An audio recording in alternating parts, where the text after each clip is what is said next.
Welcome to the Red Hawk Sports Network presented by Hawk Plus. Anthony Cafone on the call for the Hawk Plus Game of the Week. My colleague Vince McCone will be here shortly. I'm doing a nice conference game between the Montclair State University Redhawks versus the Rutgers Newark Scarlet Raiders. Softball action and jack action. Montclair State coming into this one the record of 11-11 overall, a 1-3 conference record, coming off a 1-1 split against the Rutgers Camden Scarlet Raptors in two games, both scored 2-1.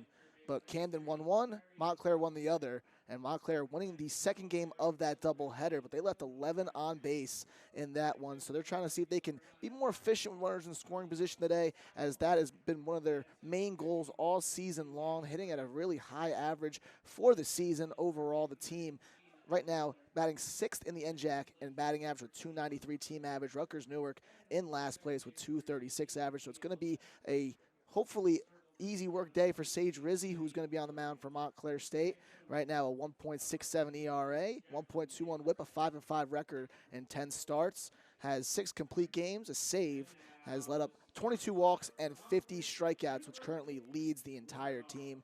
The Redhawks are trying to keep this pace for the NJAC playoff picture, as right now they stand in 1-3 in the conference. Rutgers Newark with a game in hand above them.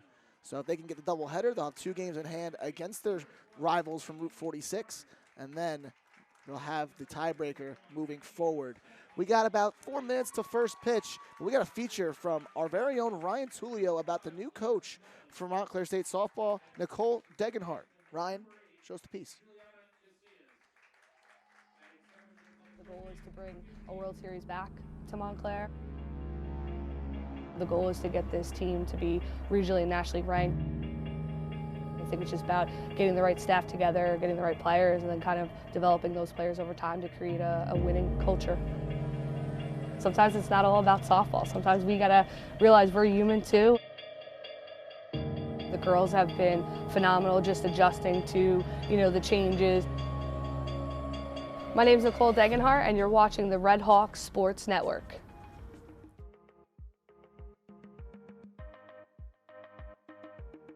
When the Redhawks take the field to begin their 2024 campaign, there will be a new face in the dugout. Secaucus native Nicole Degenhart has put on the red and white to coach at Montclair State. Coach Degenhart's experience as a player, coach, administrator, and for a time, even a math teacher, has brought her to this moment. Degenhart spent 8 seasons coaching at the Division II level. It was at Georgian Court that she honed her skills. It's with that experience, she's bringing a fresh style to Montclair State softball. I'm at a point in my career where I had other opportunities, and do you go Division I? Do you stay at Division II? Do you go Division III? That's always like the biggest question everybody asks you. Before stepping on the dirt at Montclair State Softball Stadium, Coach Degenhart looked to other coaches for insight into what it is to lead a team at Montclair State. When I was talking to Coach Harvey, the family atmosphere and the vision that not only she had for her basketball program, but the school's athletic department has for their athletic teams in general kind of was what made me, decide that this was a good fit. The girls have been phenomenal, just adjusting to, the changes, new coaching staff, new style of play, but welcoming and definitely family atmosphere. The girls are working extremely hard. It wasn't just softball that prepared Coach Degenhart to lead athletes.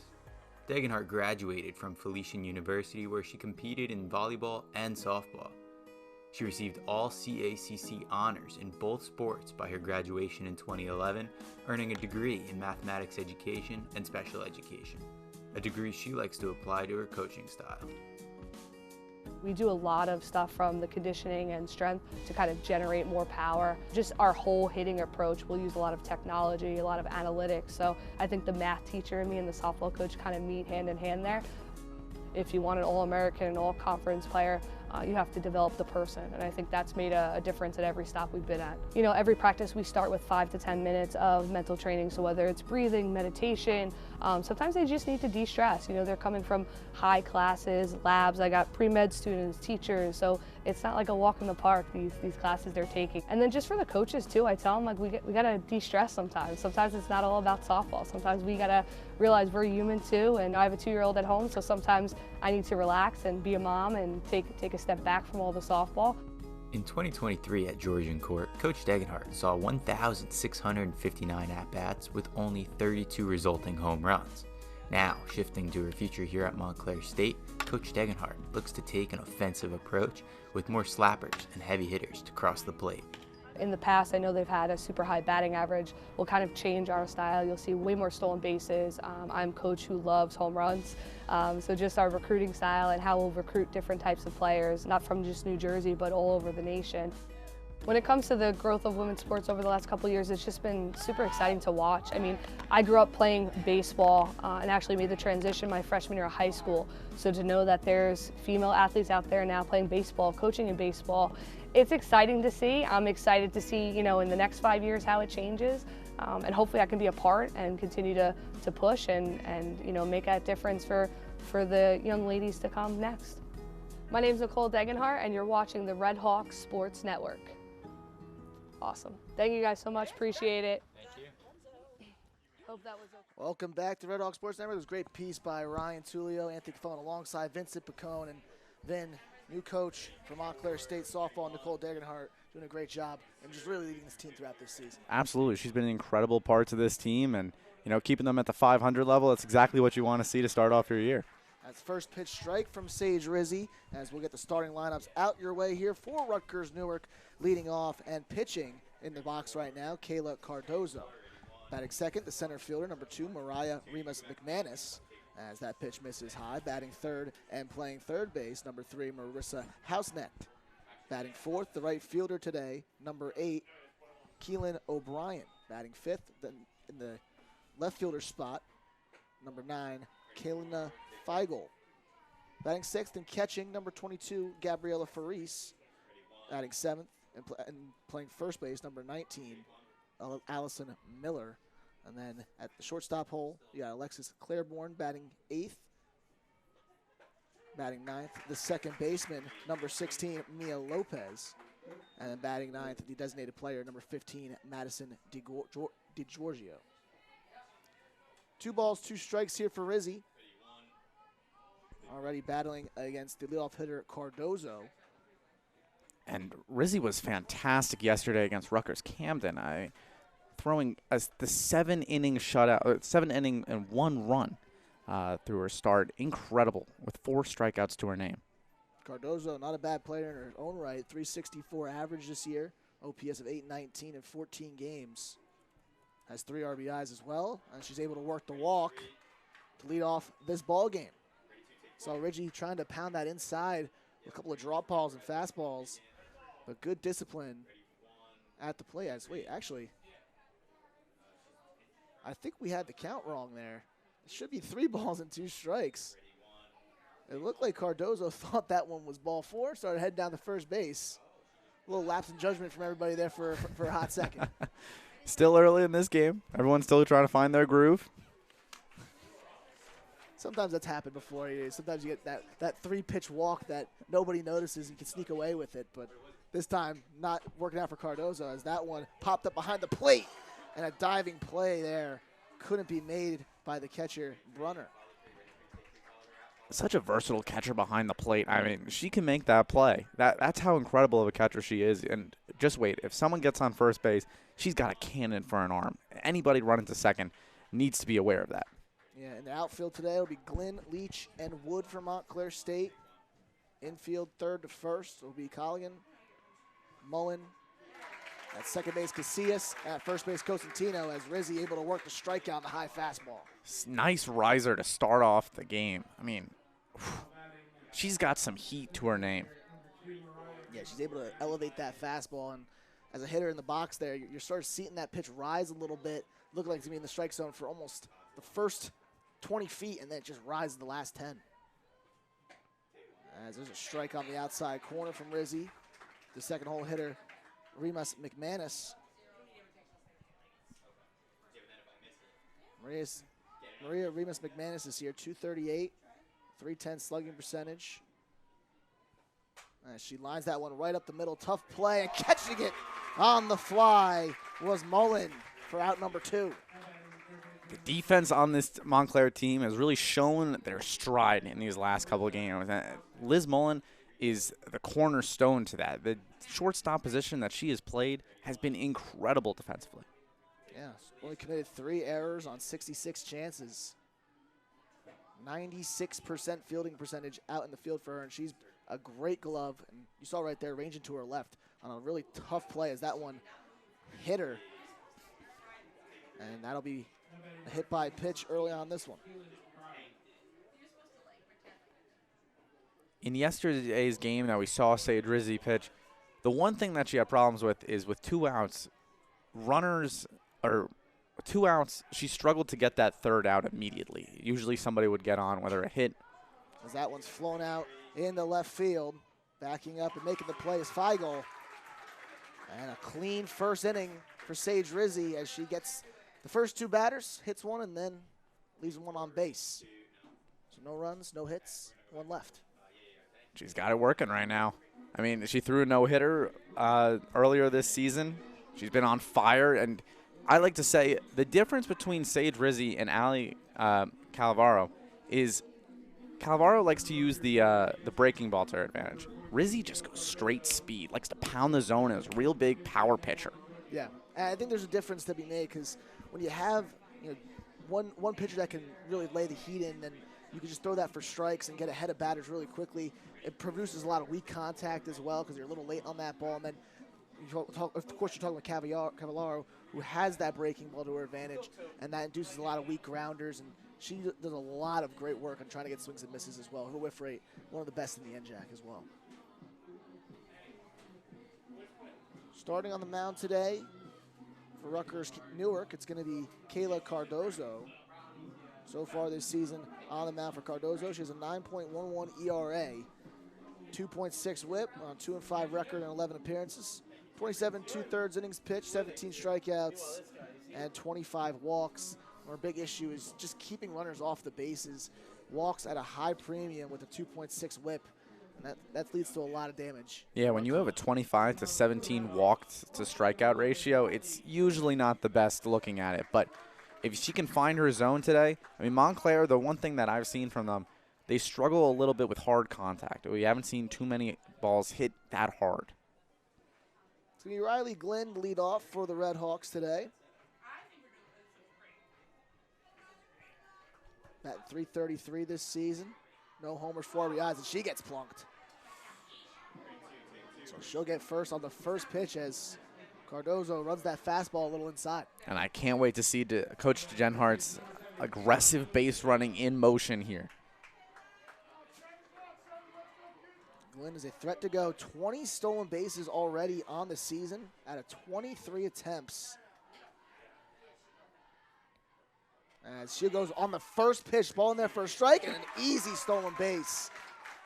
As she slides into second with her 21st of the year. Incredible. She's got speed for days. She is the NJAC leader in steals, now making it 21st. Next closest is TCNJ's Casey Novelling, who has 18. Haven't heard in that leadoff spot. She produces a lot of runs for this lineup as that one's grounded over to second base. Diving play, but goes off the glove of Claiborne. And it'll be a single on the infield for Kayla Cosentino, who continues with her hot season. Again, another producing the hits, getting it going. This is what we like to see early in this game. I mean, hitters usually that first time through the order, you see what's going on. Sometimes it doesn't produce hits, but you see what the pitcher has to offer. Yeah.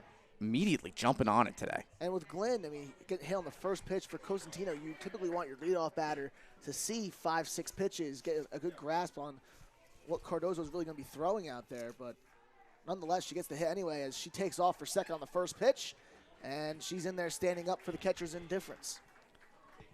Keep a tally of how many stolen bases we see today and how many aggressive base running decisions that Coach Genhart puts on this team. They like to do it as much as possible. 1-0 misses outside to Katie Brunner. Brunner so far this season in the catching spot, batting .358, 866 OPS, which is the second highest on the team. 26 total bases and 11 RBIs. 2-0 count. Loft that one in the infield. Cardozo will take it herself. One away. I think she just got a little bit jammed there on that pitch. I think she tried to work that almost fastball inside. She couldn't get those hands quite around quick enough. And was trying to go to center field. And that's what these hitters like to do. They like to hit that ball right up the middle. All season, that's been kind of their hot zone. As Cardozo, first pitch, a breaking ball in there for a strike. It's going to be Stephanie Soretis batting in the cleanup spot today, the designated player. 12 RBIs on the season, second on the Red Hawks. As she hits that one up the middle, charging in and making the play at second is Lopez. That'll be the second out, but a run scores.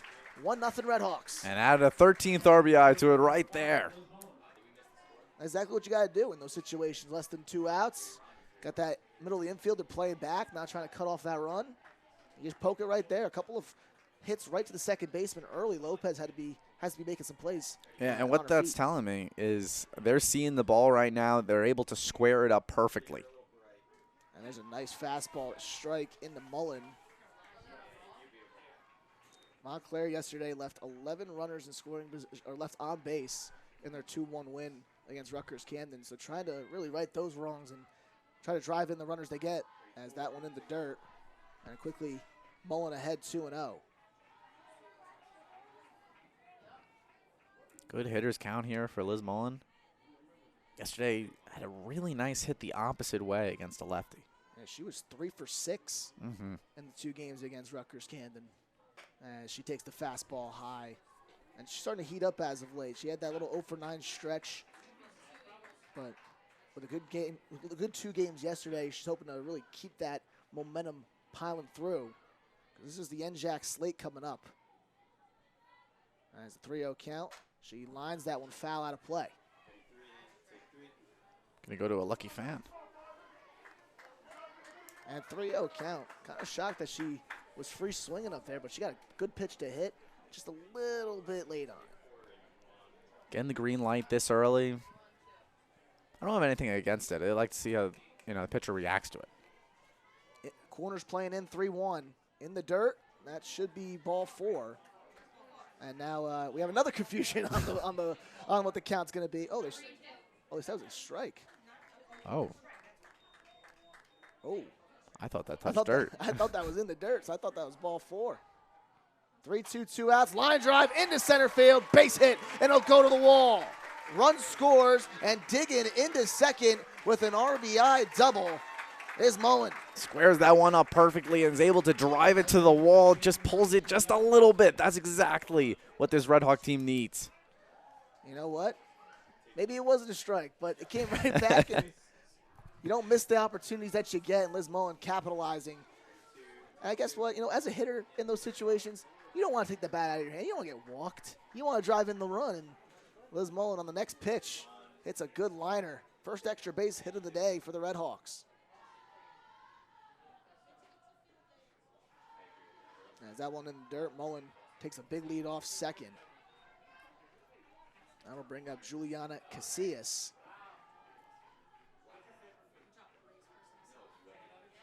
Casillas so far this season. As she takes a strike in there, batting .289. 5 runs scored, 3 RBIs. OPS at .653.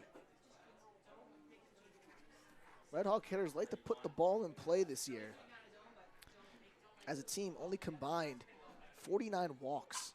As that one's flied into center field. Long run and over the head of Remus McManus. Run scores, and she's digging for 3. Casillas slides in. She's safe. A triple. They had 3 combined runs in the 2 games yesterday. They just put up 3 runs in the first inning today. That's a great swing from Casillas, going inside out and just finding the gaps right now. As a mound visit going out to Cardozo here early with 2 gone in the first. Great pitch on the outside. You saw right there the hands kept in the zone for a long period of time. And, of course, the base running aggressiveness right now for Montclair State. And then a great slide into third. This team is hyped up right now. They're swinging the bats well. And after yesterday's tough day where they really couldn't create a lot of runs, Mm-hmm. so having a big inning to start this one off, putting a crooked number on the board, so pivotal in how this team's going to execute throughout these 2 games today. So 2 gone and 3 in, as that'll bring up Molly Colligan as a fastball in there on the corner for strike 1. Colligan struggled a little bit with the bat so far this season, but the glove is where she comes up in such clutch situations. As she grounds that one to third, playing it in front of her across the diamond in time for the out. Good play at third base by Houseknecht, and that'll do it in the first. But Montclair State with 3 runs across on 3 hits, including 2 doubles, as the bats were flying early against Cardozo. Cardozo struggled a little bit in her past. The longest she's gone is 4 innings against Brooklyn College, but she's been held to 1 innings, 2 inning starts, not very, productive. And just like we said earlier, it's because of the walks, the hits allowed, and the low strikeout ratio. Yeah, and Sage Rizzi, after a tough inning, not even a tough inning, I should say, a great inning to start this one off. She has to really buckle down here with 3 on the board and just shut down this Rutgers Newark offense. Yeah, I love to see how pitchers work with a lead in their favor. It's different when it's a 0-0 game, but when your team finally gets on the board, it's sometimes pitchers feel a little bit of a relief, and you like to see that they keep it locked in, though. Yeah, because there always could be that tendency to, walk batters, try to be too fine with the pitches, and that's when you see a lot of, traffic on the base paths. And actually watching the New York Yankees last night, that's happened with Luke Weaver. Yankees Yes. were up 9-2, and just seemed like he couldn't get out of that inning after letting up a home run to Guerrero, and after that it was just all hands on deck. So you got to hope that Rizzi can come back here in this inning and just attack the strike zone. As first pitch flown out into right field, long run for the outfielders, and splits the gap, and an easy double here to lead off the second inning for Kaylin Feigl. And that's exactly what we were talking about. But that's really good inside-out hitting right there. I mean, she read it perfectly, able to take it the other way on that one. So leadoff double for Feigl, and the first hit of the day for Rutgers Newark. Now runner in scoring position for the catcher Foris. Gabriella Foris, a .217 hitter with 4 RBIs this season. As she takes a pitch in there for a called strike on a breaking ball. Strike zone has definitely been a little pitcher-friendly early in this one.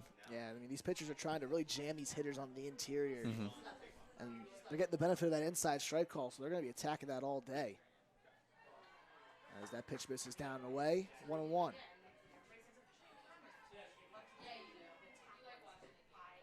A lot of, when Rizzi goes outside, she loves to try to get hitters to chase. And we see that with all the pitchers at Montclair. In an 0-2 count, they'll go to that slider every time. That one's fouled back to the screen. I left that one hanging a little bit, and it was just missed by Foris on that inside half. Rizzi still ahead 1-2 in the counts, and that's where she makes a lot of her business. She gets those early in the count strikes, get ahead of batters, and then attacks. 1-2, fastball, outside corner, called strike 3. Already the second strikeout of the afternoon for Rizzi. 1 gone here in the second. Looking very productive very early. She's doing a great job of just continuing to diversify location. As that'll bring up the first baseman, Allison Miller. As pops that one over first base side. And going over making the grab is Cosentino. 2 gone in the second as Rizzi trying to evade around this leadoff double. After that leadoff double, she doesn't get too down. She doesn't beat herself up and make it more of a hole. She just goes and attacks the next hitter right away with the same game plan. I will say, she looks so locked in when there's runners, not even in scoring position, but just on base. That one's called a ball, a fastball. Ooh.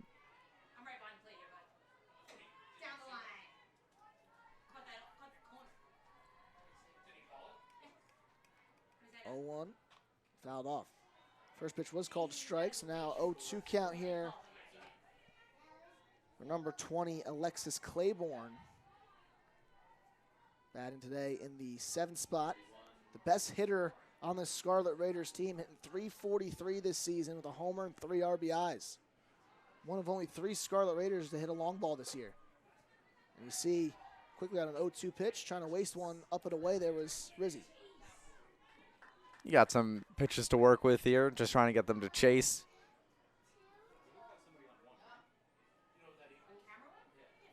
Infield at normal depth, 1-2.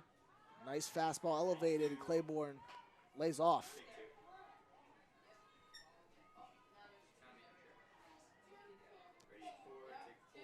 Claiborne, though, 0-1 for her last 9. As a 2-2 pitch misses away. Trying to go through a little bit of a slump, but trying to break out of it and having a good at-bat here. So 3-2, 2 outs. Able to see the pitch, not fishing for anything lately. 3-2, and it looked like that one hit her on the elbow, and she'll get first base.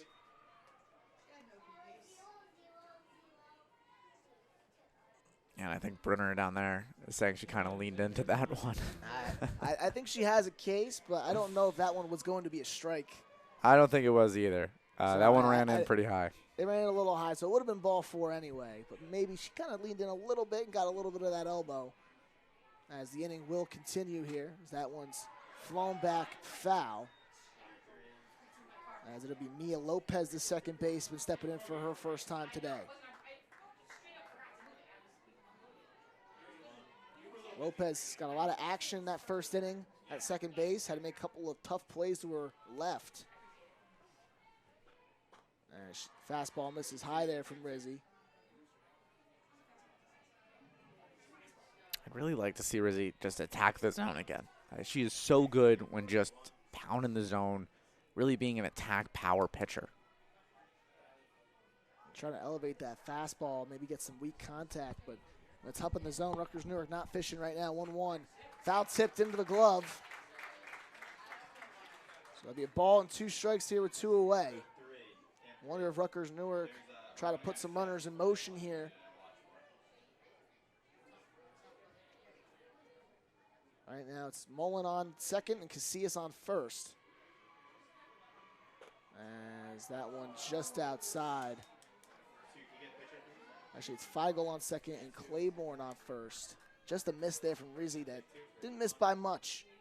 2 balls, 2 strikes, 2 outs, 2 on here in the top of the second.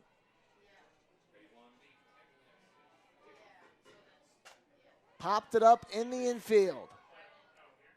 And making the catch, close out the inning is Colligan. And again, Rizzi escapes trouble here in the second. What a great pitcher. Able to get out of that pretty easily. After that leadoff double, I was a little bit, I'll be honest, I was a little bit worried because we just said, you don't want to get too comfortable.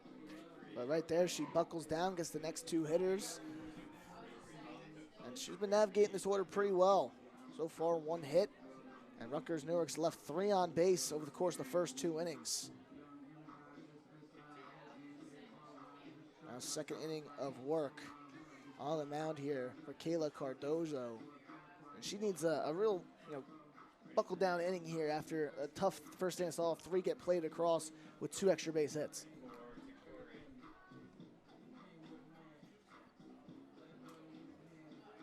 Well, she's primarily an outfielder, but we have seen a lot of outfielders that transition to the pitcher position because you already have the strong arm.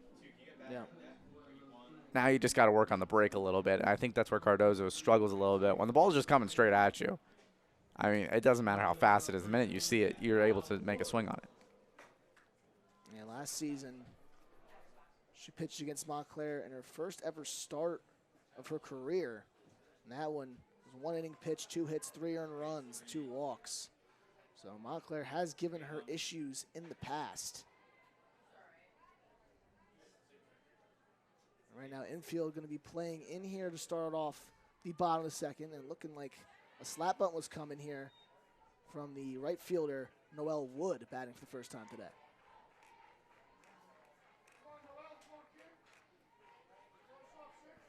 Wood, another slap hitter on this team. As she tries to do it and tries to put one on the ground. And that one bouncing foul. Wood and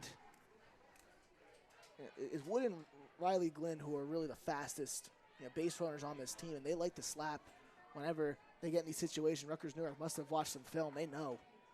They're playing way in. 0-2. She tries to do it again and fouls it out. But what Noelle Wood does that we don't see any other slap hitters that I've really seen do is she shows bunt first, or at least she holds the bat directly over the plate and then pulls it back. And I don't know what it is, but we've seen a little bit harder contact from her. Yeah, she went 2 for 3 yesterday against Rutgers Camden in game 2.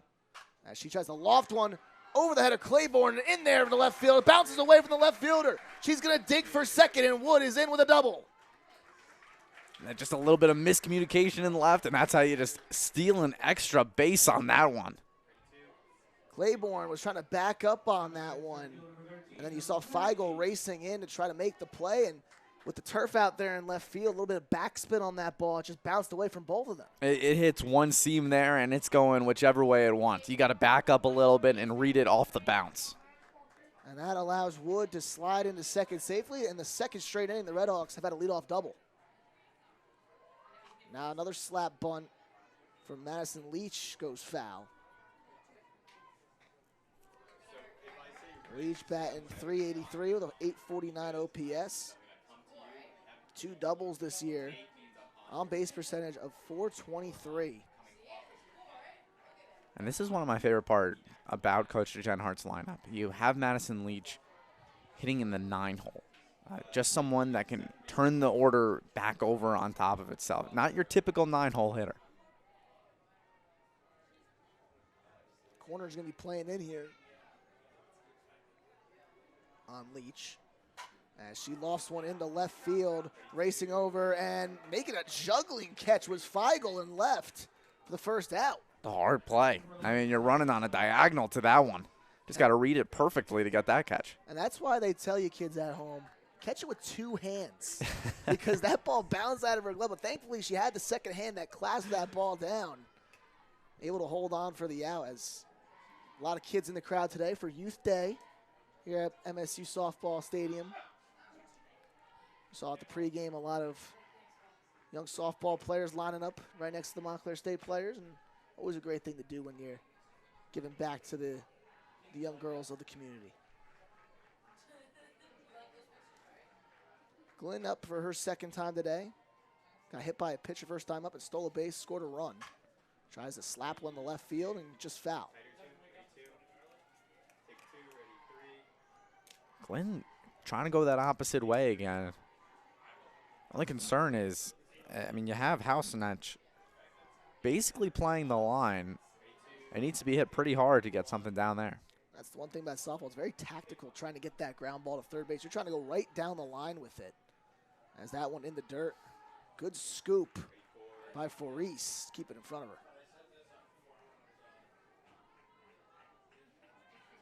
I mean, the goal right now, if you're Glenn, is just to get that one down. If you can get a nice 2-hopper, you might be able to beat that one out with her speed.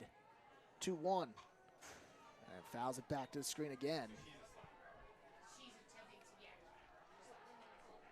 Count evens up at 2-2 after the leadoff double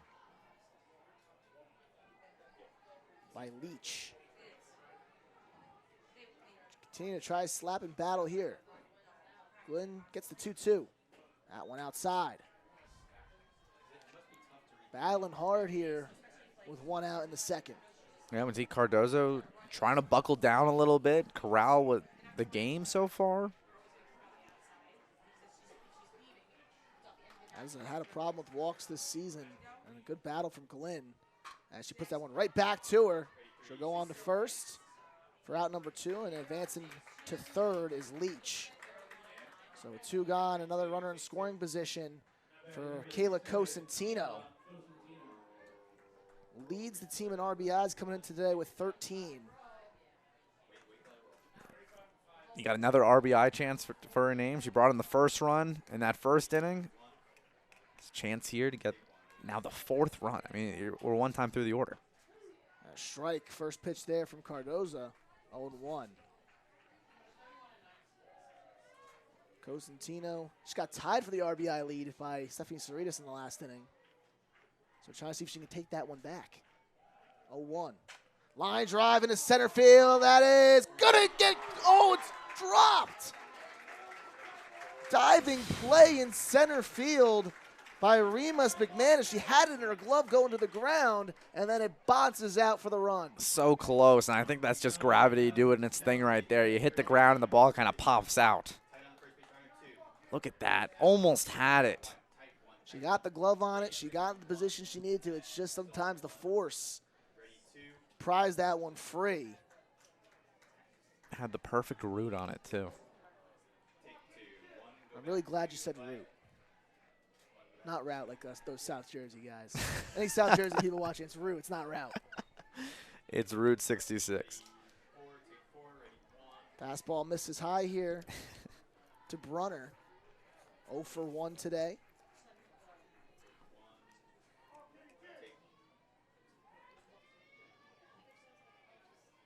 One up from Cardozo, grounded over to third and played on a hop and off the chest of Hausnecht. And wonder if they'll score that one a hit or an error.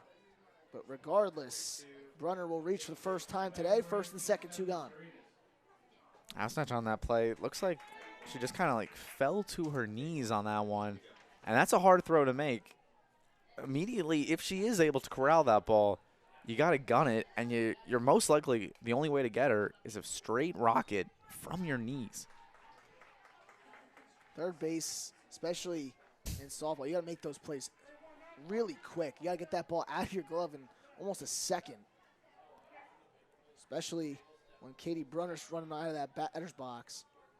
And that curveball missing outside, 1-1. Cerritos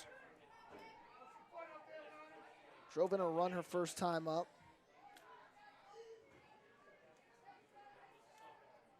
On a sac fly or a ground out to second base. As that breaking pitch misses outside, 2-1.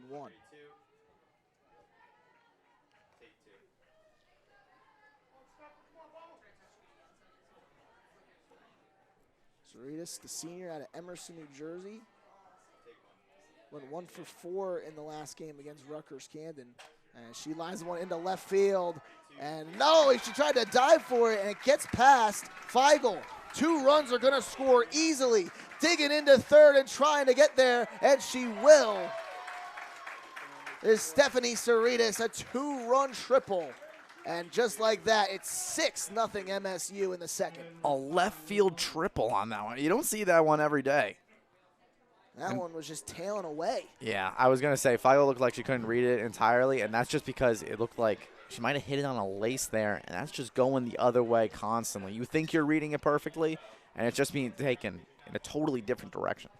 It's been a shaky first couple innings here for this Rutgers Newark outfield as they've been trying to really manage these outfield fly balls. A couple of tough catches, a juggler, a diving one that came out of the glove, and then the miscommunication there with Claiborne earlier in the inning. It's been a kind of rough day for this outfield communication-wise. I think they're just trying to get on the same page.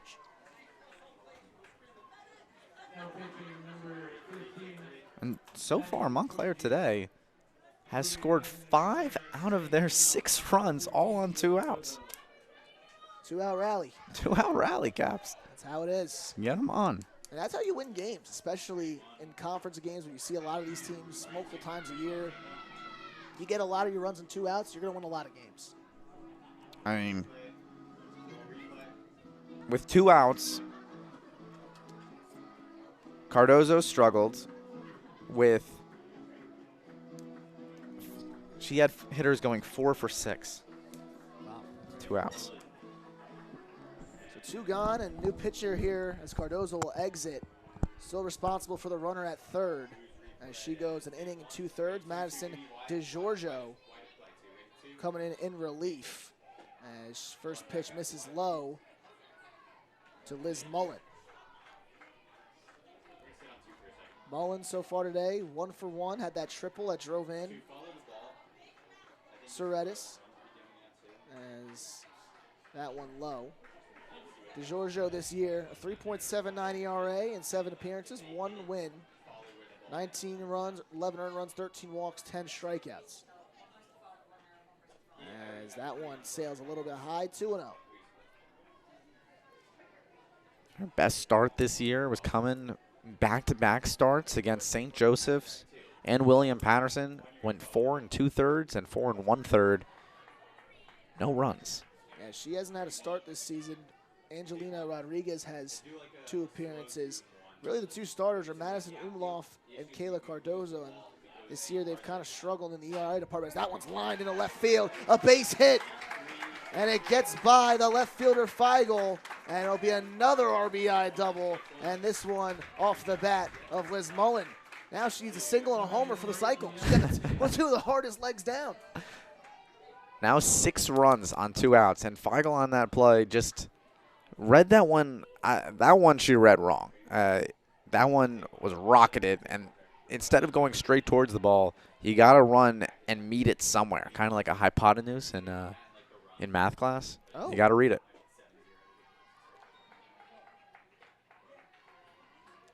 I didn't know we were bringing in some 10th grade geometry into the booth today.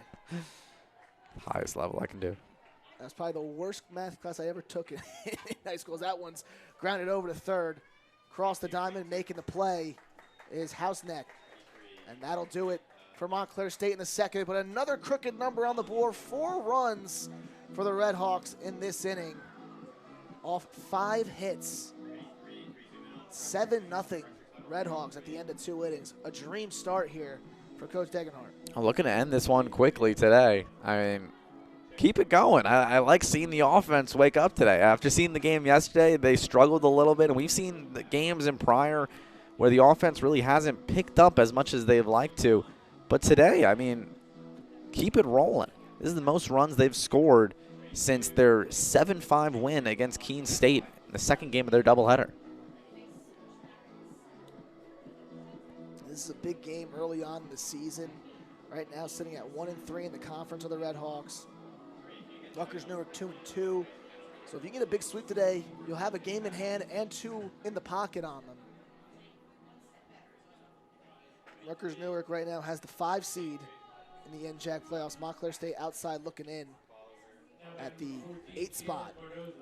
Tied in record with Kane, TCNJ, and NJCU. Still early on in this NJAC season, but you're always paying attention to the standings a little bit subconsciously. Yeah, I mean, 4-14 is not the ideal record, especially for the Scarlet Raiders, but their conference play has been there. I mean, 2-2, that's a game better than Montclair. They're eking out those wins, and early on in the season, you don't want to get too far in a hole, so trying to keep pace with the rest of the league is so pivotal. As Rizzi misses a fastball high. And this is why this doubleheader is so crucial for Montclair's playoff standings. I mean, sitting right now in that 1-3 hole, I mean, you said you don't want to dig a hole early, and Montclair kind of find themselves in an NJAC hole. 1-0 as Cardozo fouls that pitch off. Cardozo 0 for 1 today with a strikeout. One of Rizzi's 2 that she has on the day. Usually we see Rizzi dominate trying to get the strikeouts 50 on the season, but today she's doing a lot with these soft contact outs.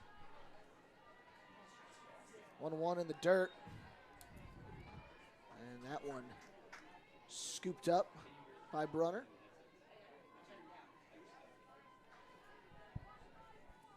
Cardozo in a 2-1 advantage right now in this count. As she takes that fastball outside, 3-1.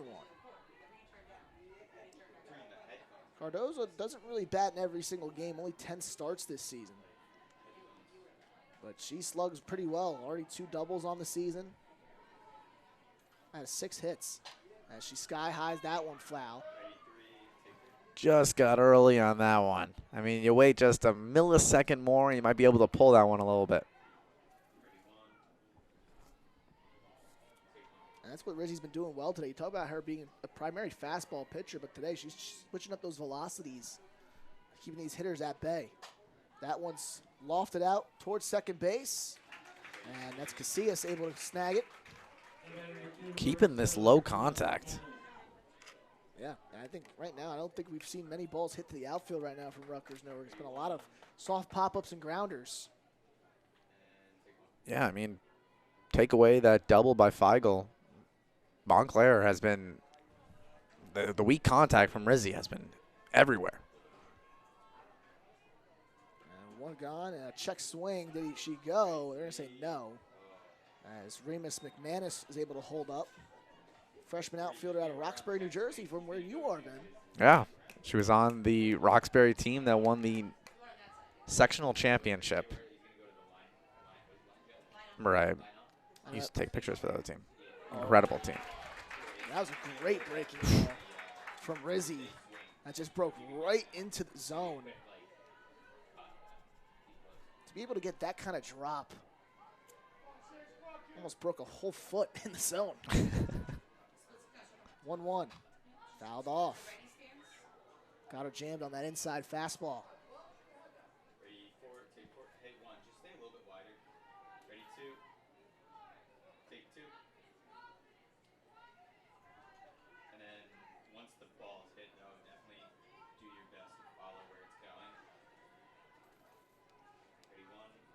Ball and 2 strikes. Curveball is going to be fouled off left of the third base bag. On top and a little early on that one. You can wait on it just a little bit. I mean, we talked about the velo changes that Rizzi's been putting out there right now. Still have to be a little bit careful. You don't want anything to be driven far. She'll do it again. 1-2 fastball just off the plate. Good location there. Trying to see if she can take a few inches off the outside of that plate and probably get a strike 3 call. I thought that was close. We'll do it again, 2-2. Grounded right back to Rizzi. Fields fires over to Cosentino.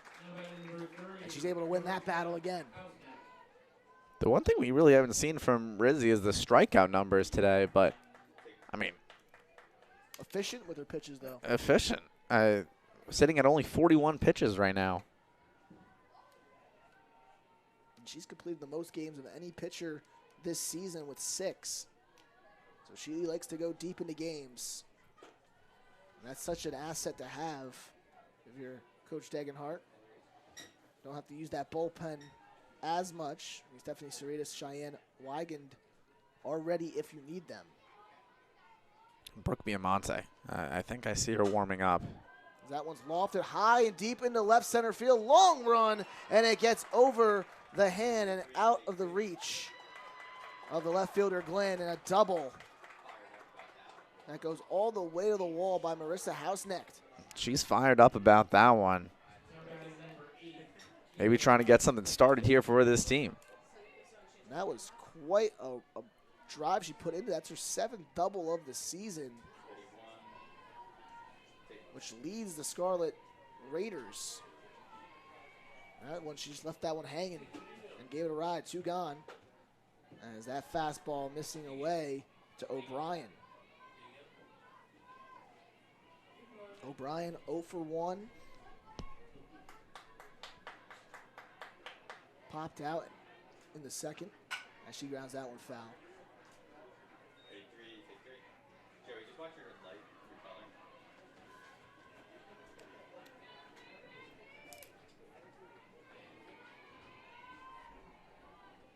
O'Brien has 3 sisters, all of which played lacrosse at Rowan.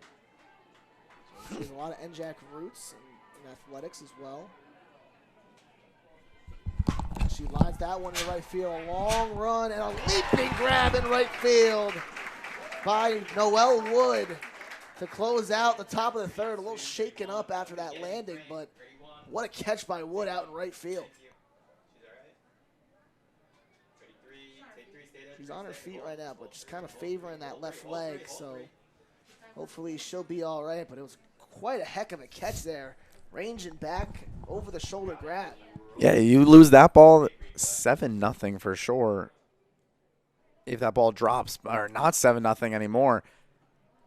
The defense of that outfield, has been perfect. I mean, we've seen some errors being made, not just by the Scarlet Raiders, but by other teams that have just struggled to find the ball. Montclair really never struggles in that outfield. I mean, Glenn loses that ball for a second and probably doesn't take the best route, but still a good enough route to really just rebound it off the wall.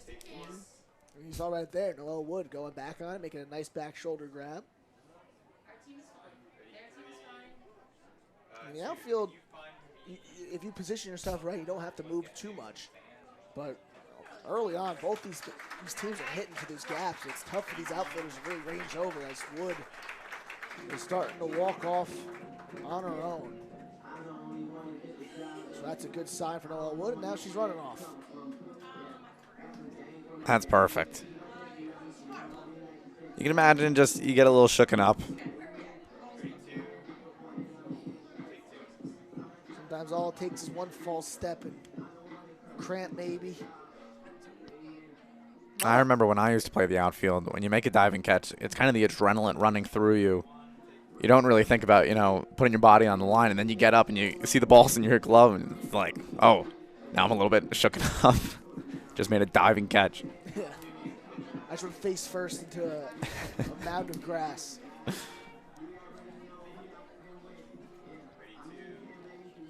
Outfield very much is it's a lonely position because if you mess up, you're all out there by yourself. Nobody's there for you. Nobody's there. It's a lot. I mean, especially watching Major League Baseball, you see these guys, there's got to be like 50 feet in between them. Yeah. It's not even like you can say hi. I don't know. Who was the outfielder? Charlie Blackmon. No. It was Brewers Nationals. The year the Nationals went all the way. Trent Grisham. It was Trent Grisham. Bobbled it in the outfield. Yep. As there's a strike on the outside corner to Molly Colligan.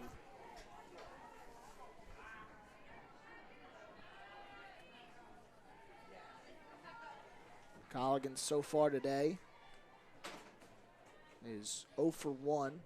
As she lines that one in left field, a base hit. Takes a big turn around first and gets away from the second baseman. She's going to try to dig into second, and she slides in safely. Way to read the throw, and that's why you take a big turn. I was just about to say that might have been too big of a turn for what I thought was just going to stay a single. But wow, I mean, good read on that throw right there. Yeah, Lopez was covering the bag, and it looked like the throw from Feigl just got away from her. That was a great read by Molly Colligan, taking that big turnaround first, noticed the ball getting away, and then she just, on instinct, started running. As it looks like we're going to be getting a pinch hitter here, as it's going to be Becky Blitz. As looks like that'll do it for the day for Noel Wood. It looks like she won't be back in this one. Well, you got a doubleheader. Maybe just taking a little bit of a breather here. After that hard playing right, just gotta see if she can reset and be back for game 2. As that breaking ball inside the Blitz, but called strike. Blitz gets to see some time at the plate here. Can see all the faces here at Montclair. She's down the count 0-1. Blitz just way in front of that breaking ball. And it's 0-2 quickly. First A-B of the 2024 season here. The sophomore out of Robbinsville, New Jersey. And she's quickly behind 0-2 here. Fastball misses away. Trying to work back into this count.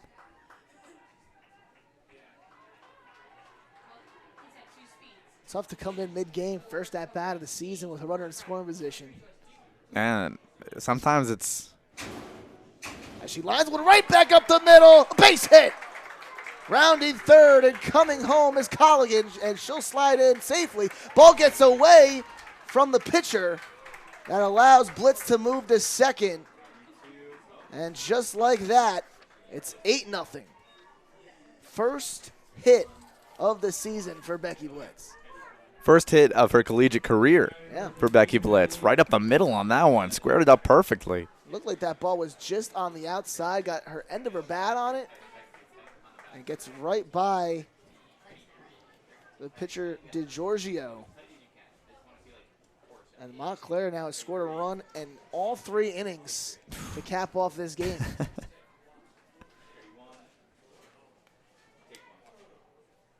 So that'll bring up the top of the order. Actually, that'll bring up Leach, a 9-hole hitter. 0 for 1 today.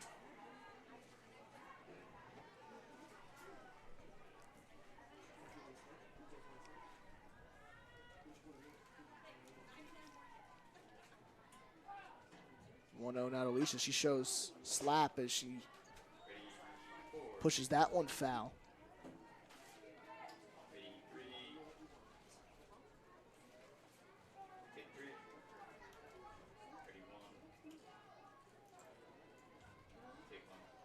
Leach played 22 games last year.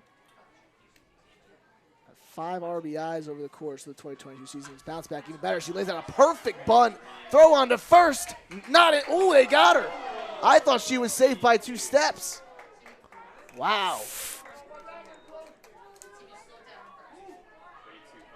Oof. I mean, advances the runner, but I Does her really thought job. she was safe there. Yeah, I was about to say, she did the job of advancing the runner, but I thought she got in plenty of time. Unfortunate there for Leach as 1 down. That'll bring up Glenn. And she shows bunt, and that one just gets by her. And she showed it, it's 0-1. Glenn so far today is 0 for 1. Here we go. Look at this. Infield playing in, try to cut off this run. No, she was safe. Yeah. Yeah, she was safe on that replay. You could see it. No replay here at D3 softball, so. But to the dismay, I mean, the umpire is on the other side of second base. It's a hard call. It's only 1 base ump, too, so you can't really fault Exactly. it. As that one misses high.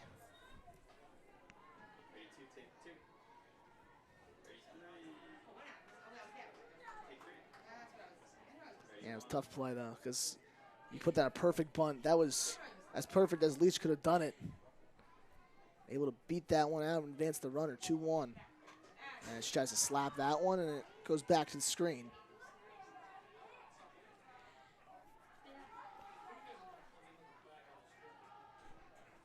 Glenn picked up her NJAC leading 21st stolen base back in the 1st inning. Seeing how she's starting to really emerge within this lineup. It's got to keep you very encouraged as she grounds that one over to second. Flipped on to first by Lopez. Run coming home, and she's out at the plate. Blitz just decided to take off a little late there, and they were able to gun her down to end the inning. Yeah, that's part of the aggressive base running that we do see from Coach Genhart. I think that I understand what they were going for. They were looking to bait the throw and then run home, but, I mean, just a second late on that one. Yeah, I think Blitz tried to get a good jump. As soon as that ball left DiGiorgio's hand, I think she wanted to just fly right there.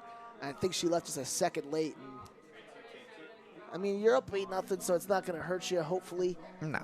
But trying to steal a run to end the inning is tough, but you got to appreciate the aggressive base running. Now coming on the mound, Brooke Biamonte. You saw her warming up in the last inning. She'll come in relief of Sage Rizzi. Rizzi's day is done. 3 innings, no runs. Gave up 2 hits. 2 strikeouts, no walks. I think they're trying to save Rizzi maybe for game 2 if they need her.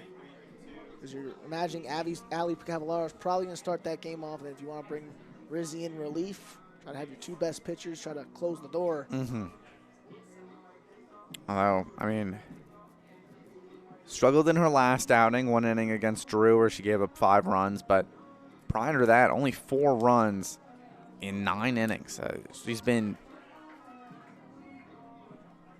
a speedy pitcher. I mean, if you want to look at someone that really brings the heat and just likes to pound the strike zone, just like Rizzi.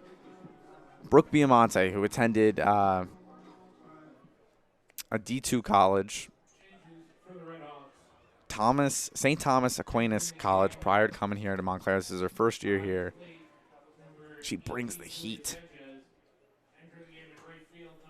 Yeah, she had a big relief appearance against Hunter a few weeks ago, had that 2 strikeouts to close out that inning. You're hoping a big lefty arm like Biamonte moving forward in her career can really take that next step. As that first pitch is grounded over to third. Across the diamond, making the play for out number 1 is Colligan. And that's the arm that I'm talking about. I mean, it might look like a regular play, but Montclair does set up their defense a little bit deeper. And I think they do this because they trust the arms of their fielders. I mean, Colligan is deep in the hole right there, and she's able to still make that throw with ease. And that ball didn't really come at her that quickly. Kind of a slow grounder. As the first pitch is sky high to into left. Glenn running over, makes the catch! Going into the wall, Riley Glenn.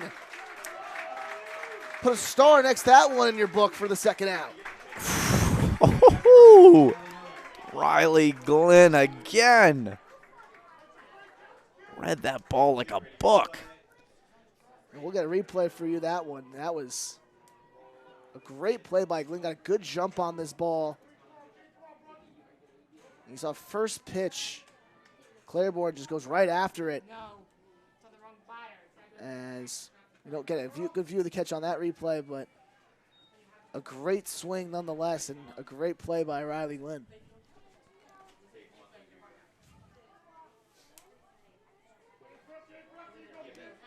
So here's Miller as that pitch in the dirt.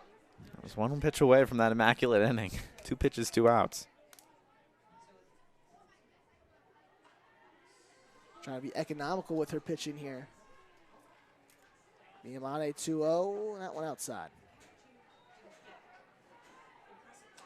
Miller so far today is 0 for 1.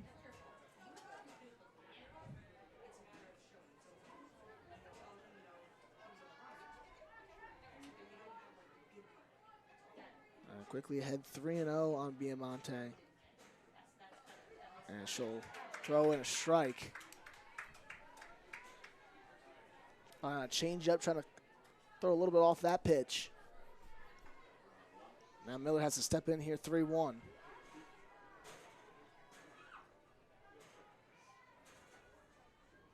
And that one got her. Miller gets hit by a pitch. That breaking ball just looks like it lost its stuff a little bit in the middle. That'll bring up Claiborne. You didn't want to, kind of wanted to get out of this inning before you had to face Claiborne. As DeGenhart is going to come out here and talk with BMI. They're just saying, hey, we got 2 quick outs. We got an 8-run lead. Just got to pump in strikes. That's all we really need from you right now. Yeah, it doesn't look like, too serious of a meeting there. Just kind of breaking down the pitches a little bit, what they're thinking of here. Another lefty-righty matchup. Especially with Claiborne, you maybe want to discuss what you're going to try to throw to her. The way she's been hitting all season long.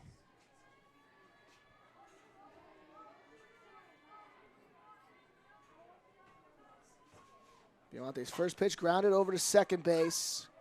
Fielded and bobbled by Casillas, and she couldn't get the throw off. And Claiborne going to reach on an E4.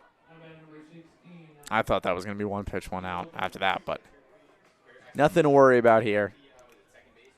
So Claiborne able to reach, and that'll bring up Mia Lopez. 0 for 1 today with a fly out, and she shows bunt, and the pitch is dropped right behind the plate by Sanchez.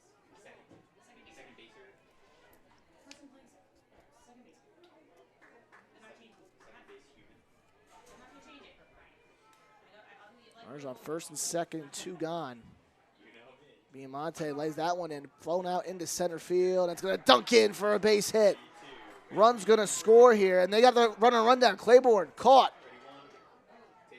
Back to third, and they're tagged. Perfect rundown executed by the Redhawks. Run will score nonetheless, but they get out of the inning here. 1 run and now 1 left. And that was just a good play right there. You see in right, I mean, Blitz is just able to read that perfectly. Just kind of sees like. It was actually Santiago. I apologize. Santiago reads that perfectly. You see there's just runner on second. Pretty big lead. Seems like a perfect opportunity. And usually I would say don't throw behind the runner, but right there it works out perfectly for you. Yeah, Miller was able to score from second, and you see Claiborne taking just a big lead off second. I think she's kind of caught napping for a minute. And the Redhawks able to notice that, playing good defense here, and taking 1 more out before that rally got a little too out of control. So 8-1 Montclair State going into the bottom of the 4th. Due up for Montclair State here in the bottom of the 4th.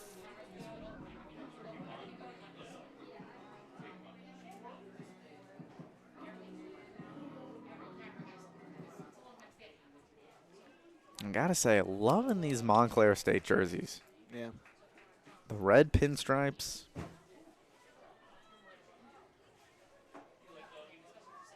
So a pinch hitter here is going to be Faith Collier coming in for Kayla Cosentino. So it's going to be Collier, Sanchez, and Cerritos due up here in the 4th for Montclair State.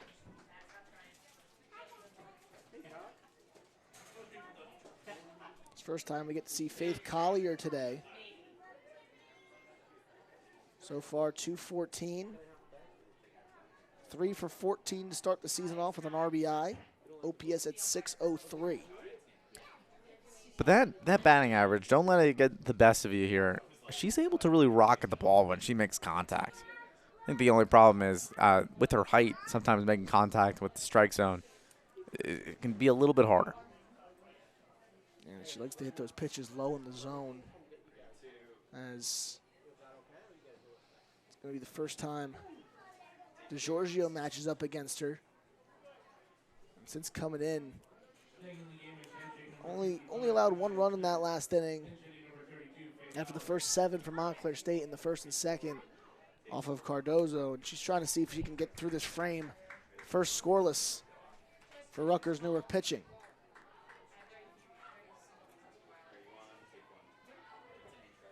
So first pitch now here to Collier, as that one misses outside. Good righty-righty matchup here. Collier had her first NJAC at bat yesterday against Rutgers Camden. Went 0 for 1 as that one got her on the thigh.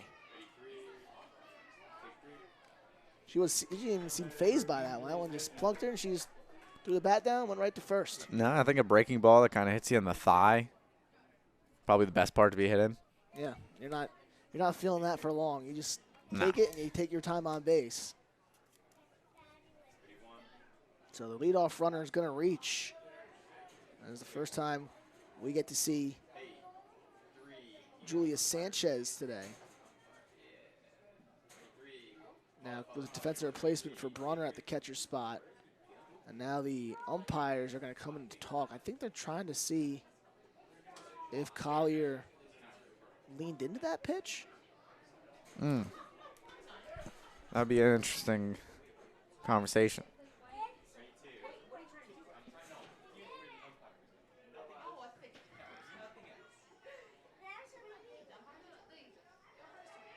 So now Collier's going to come back to the plate. They're going to overturn it and say that'll be strike 1, which I'm going to be Now they are telling her to go to first base.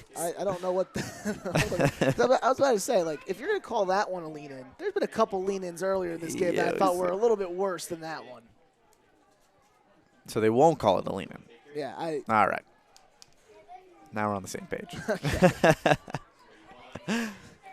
So Collier reaches, and that'll bring up Sanchez. Defensive replacement for Brunner last inning, now getting her first at-bat of the afternoon as DeGiorgio misses with the breaking ball low. So far this year for Sanchez, still getting her first college at-bat of the season. This is outside. So this is the second Red Hawk that we've seen that's getting her first at-bat of the year.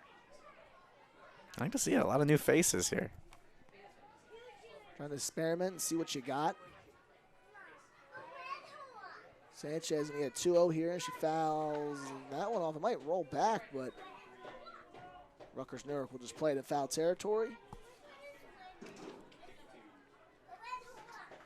I think just tip that one off the end of the bat there.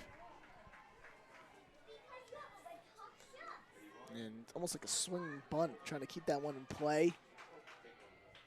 Try to steal a base runner here. It's been like that all day, the way the Red Hawks have been hitting a couple of balls off the end of the bat.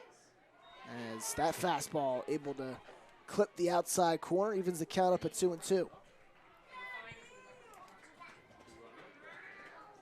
Sanchez, Hudson Catholic High School alumni, was named the Female Athlete of the Year. And that one grounded right to third base. They're going to try to turn two. There's one. Lopez to first, not in time. So Sanchez grounds into a 5-4 fielder's choice. That was a great play by Housenet. Fielded that one on a hop and trying to turn that one as quick as she could. And she keeps dropping down to that knee. Able to just keep the ball in front of you on that play, not letting anything get past you. So I'll bring up Stephanie Cerritas. 3 RBIs in this one today. And she takes that one low. Already has a triple and a double.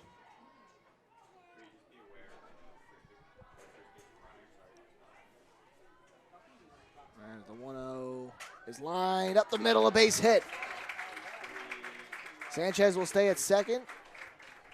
And Cerritas with 1 out, able to move the runner over. And you've seen that so much today, that line drive up the middle. They're doing a great job of keeping those hands in. Yeah, exactly. I mean, able to keep those hands in, and not only that, kind of waiting on the pitch a little bit. You see Cerritas loads there for a second, and then is able to extend it perfectly. See hitters sometimes, they see a good pitch, they chase it a little bit, and then what do? You drag it foul. Good approach so far today from these Red Hawk hitters as fastball in at the least to Liz Mullen. She's actually the one that has a double or triple today. So she's only a single and a homer shy of the cycle. Although the way this game has been playing out, I don't think she'll be able to get another at-bat. That one's fouled off. We got to see if they can extend it for her, if she can get a single here.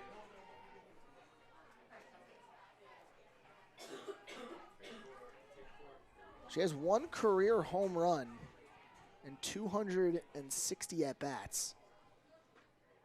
Though 2 misses outside. So if she wants to get the cycle, she's got to do something she's only done one other time in her college career, which is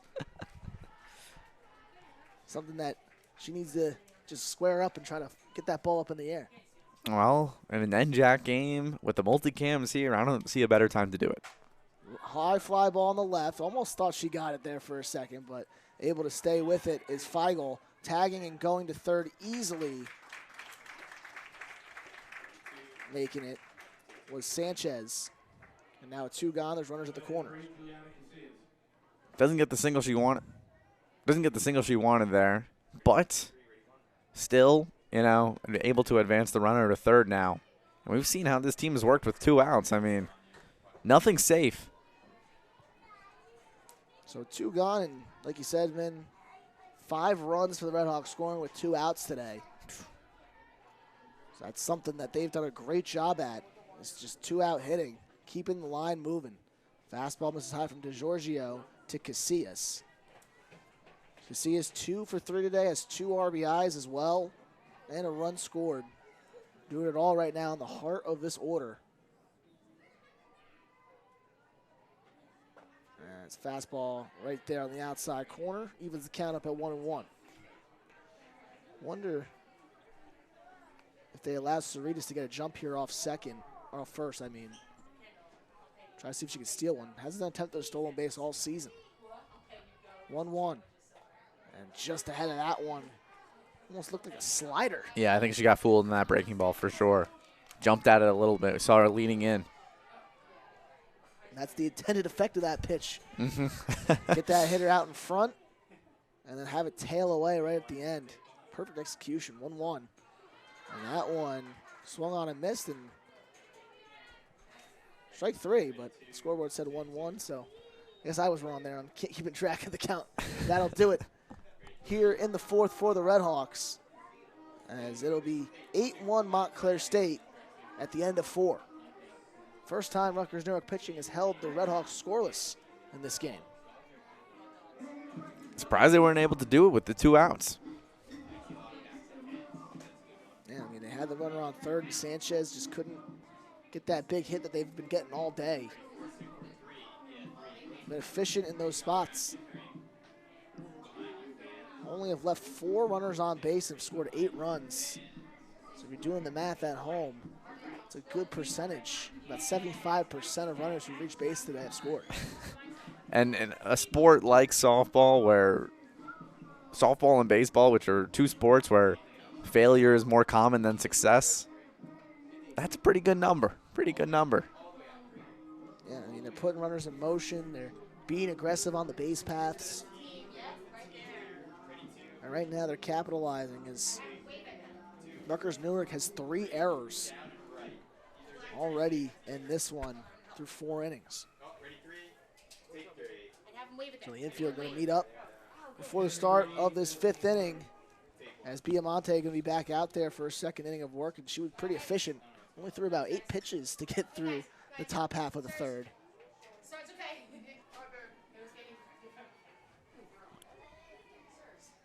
So leading off here to start the 5th, it's going to be the pinch hitter Destiny Maury from Newark, New Jersey, playing at her hometown school. Gotta love the hometown heroes. Doing it for 8 years. Maury, so far this season, a 200 hitter as she grounds that one over to third. Playing over and throwing it across the diamond, making the play is Colligan. And there's one away here in the 5th.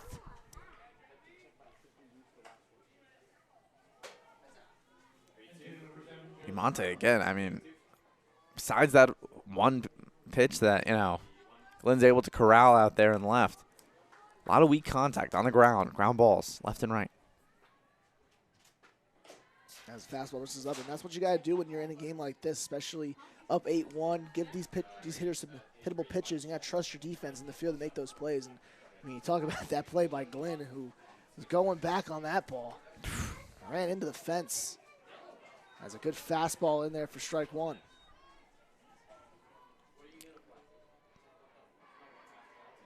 Attacking hitter is definitely a lost art, especially in nowadays. You're always trying to make that perfect pitch, trying to get those batters to swing and miss and chase or induce weak contact. But when you get that first get-me-over fastball, it sets up a lot of things in the next couple of pitches that you could utilize. Absolutely. And you talked about it. This used to be a game where you want to establish your fastball. As the 2-1 pitch is fouled off by number 7, Josephine Morales, getting her first at-bat today. A lot of pinch hitters here in game 1. Trying to substitute.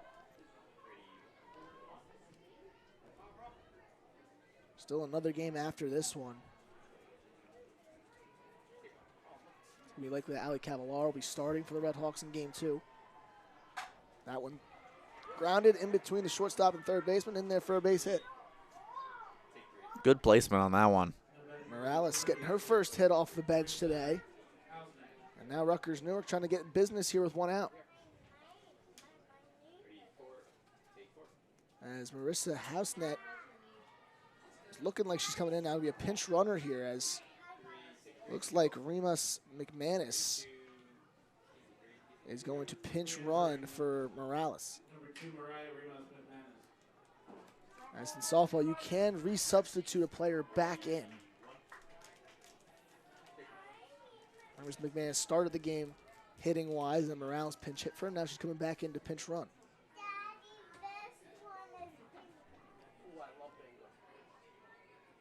Diamante getting the sign. And that one grounded, just foul. Hausneck got a good bat on that one. Just pulled it by hair. That could have been trouble. That could have been really big trouble. And this is one of the rare plays that we're seeing. I mean, Colligan is pretty considerably far away from that third base bag. And Not anticipating anything pulled. It's kind of what Hausneck sees. She sees that big hole in her left side. She's trying to pull it there, and she does. Gets it right down the line for a base hit. Round in second, and heading into third is Remus McManus. As Diamante will cut that one off. And it's a double for Hausneck. Runners on second and third with one out here for the Scarlet Raiders in the top of the fifth. Again, another double for her.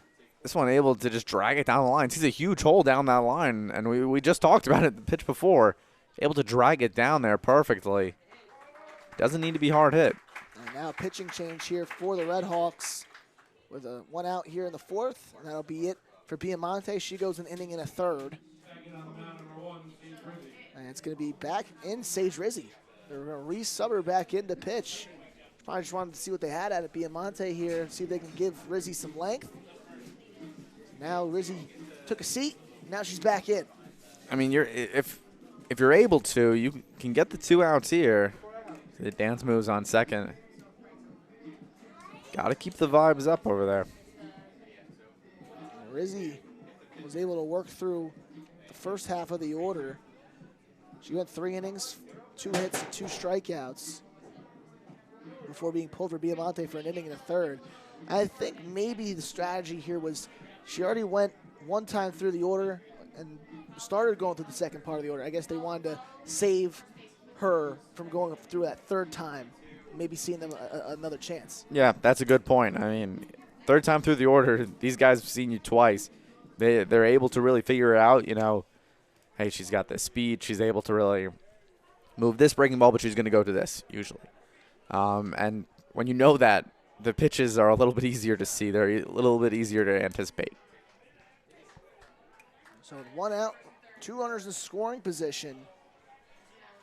And a big opportunity here for Keelan O'Brien, who's 0 for 2 today. He's left 2 runners on base. She pops that one up behind the plate. Tough backspin, and it's going to drop in foul. As Sanchez, actually, Sanchez couldn't really see that one. Yeah, back around. Yeah, I think that's exactly what it probably hit its peak, and then instead of going forward, it went backwards. And that gives O'Brien a second chance here. And she grounds that one foul quickly. Rizzi ahead 0-2. Again, early on that one, pulling it down the line a little bit. Colligan a little bit closer to the line this time.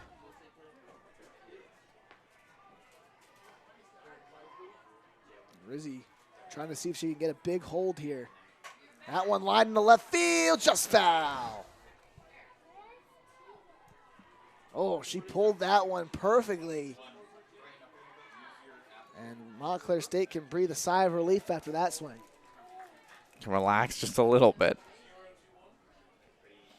I'd like to see her change the eye lengths a little bit, going low and away on that one, maybe high and in. There's a lot of options here with 2 strikes. Tries to go fastball and tails away. A good waist pitch there from Rizzi as DeGenhart's going to be back out here, and I think a catching switch here. Mid at bat. It's going to be Katie Brunner back in for Sanchez. A little unorthodox with the substitutions today, but I think maybe it's just trying to throw off the other side. Maybe, but mid at bat. Don't see that every once in a while. So let's see what Brunner calls here. Off the bench, mid at bat, 1-2. Into catch. That one lined in the right field. It's going to drop in. 1 run scores. They're going to hold up the trail runner Hausneck. So it's an RBI single for O'Brien. And the lead now cut down to 6. It's 8-2.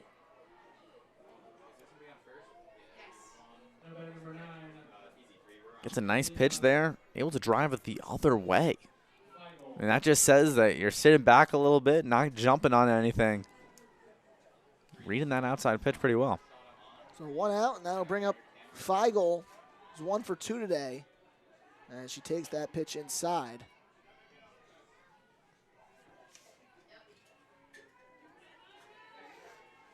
Feigl had a double earlier in this one. One of the 3 doubles on the day for the Scarlet Raiders. As that fastball's in there for strike 1. Houseneck on third, O'Brien on first. And the 1-1 here from Rizzi. A great rising fastball. Got Feigl to swing under it. And that's exactly what I was talking about. Changing the eye lengths a little bit. Seeing, hey, you know, I'm going down and out a little bit. Maybe try upstairs. Change it. Keep hitters on their toes. 1-2. Miss inside. Runner going to second. Throw. They got her. And O'Brien gunned down for out number 2. And that is exactly why you bring in Bruner. The arm. That's the arm and the accuracy on that throw were perfect. And I think now Jacqueline Davis back out to talk with it. I think that was, she looked out on first. Yeah, she did look out. Great throw from Runner. Put it perfectly right to the left side of the bag. It was an easy tag by Mullen. 2-2. Fastball, check swing, but she held up. So full count with 2 gone. And a runner in scoring position. A big pitch in this game.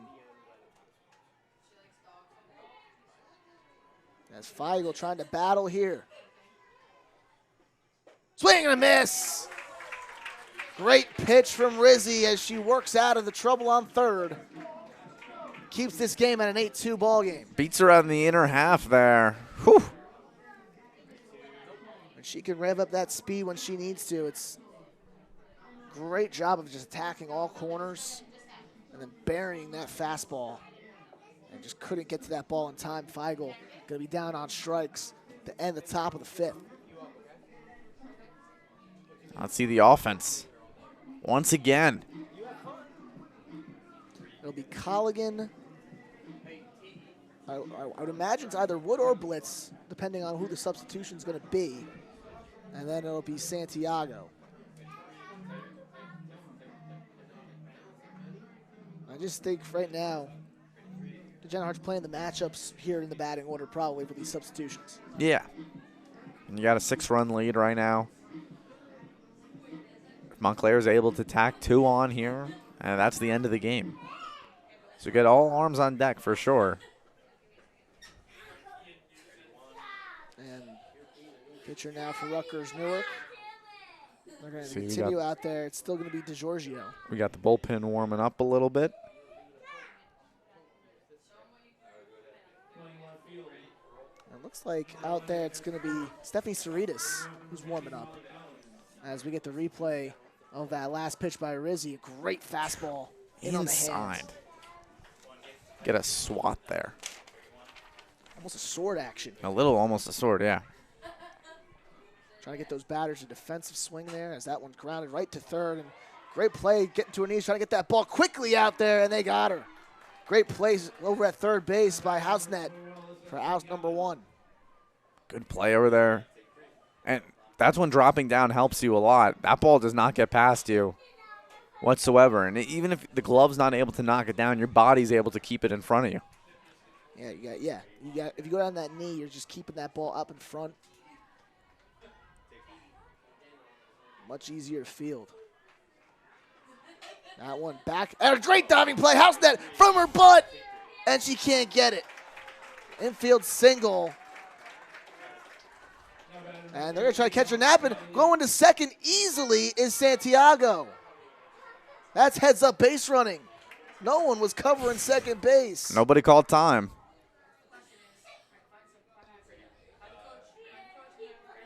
Santiago, the great one, and house net again. A diving play to her right on the hot corner.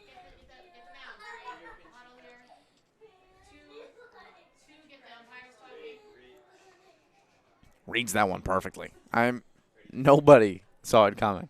And it looked even when DiGiorgio turns around. She looked confused of why she was going to second. Great reaction time from Santiago. Seeing that ball was played in Rutgers Newark today. A couple of defensive lapses. 3 errors already. And then that play right there just allowed her to advance up to second when no one was paying attention to it. And Santiago, another great heads-up base running play. I think I'm just going to say today, for Montclair State, they've definitely gotten 2 or 3 runs just from their base running alone. Yeah.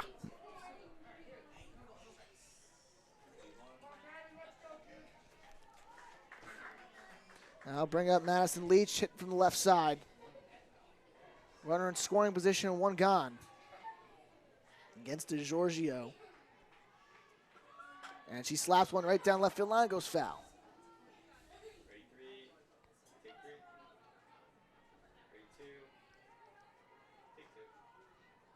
Now the corners are going to play in after that.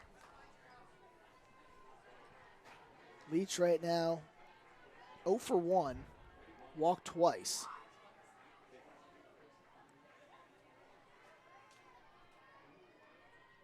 And the 0-1 is slapped into center field. It's going to dunk in. Santiago will advance to third. And now runners at the corners and 1 out. And now it's going to rotate right back up to Riley Glenn in the top of the order. And Remus McManus looked like she was going to make almost an identical play to what we saw earlier when the ball bounces out of her glove there. But I think makes a good decision. That one was a little bit to her left. So no diving play. Instead, just reading it and stopping. Glenn over to it now. A runner going. Second base is going to fly into center field. And that'll score a run easily as Santiago comes across the plate. Making a 9-2 Red Hawk lead. And I'm surprised they even had Janiah Smith throw that ball. I guess right now with down 6, you're willing to sacrifice that run to just get the out. I can see it, but with runners on the corners and seeing how aggressive Montclair has been from the bases, you have to know a run's going to score if you throw that ball. So now Glenn ahead in the count 2-0. 1 more run here in this half inning will give the Red Hawks an 8-run cushion, which will, in fact, bring in the mercy rule. Glenn skies one into left field, going back and letting it fall in is Claiborne. Leach will stay at second, and another single here. This one for Glenn. That one just finds the Bermuda Triangle out there. Nobody to be found. Yeah, that's been happening all day. They're just putting them right in that no man's land. Montclair plays a lot of small ball. I mean, we see a lot of line drives. Not a lot of, towering hits. Stolen bases, putting runners in motion. It's all about getting the runs across any way you can as the fastball missing up there from DiGiorgio. As Faith Collier in for her second time. Got hit by a pitcher first time up. Pinch hitting for Kayla Costantino here. Breaking pitch missing just up and in. Quickly ahead in the count, 2-0. I think she got fooled for a second on that pitch. Saw it run in, kind of bounce out. 2-0. And a good slider as she waves at that one, 2-1. Big inside cut. out approach. Yeah. Big cut there.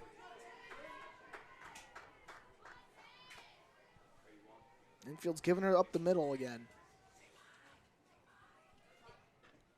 2-1 slider again. This time she lays off it. Good adjustment mid at bat. Throwing that same exact pitch. This time she's able to lay off of it.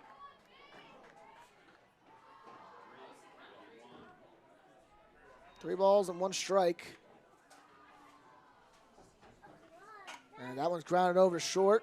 And they're going to get the lead runner over at third by Claiborne instead of turning 2 here.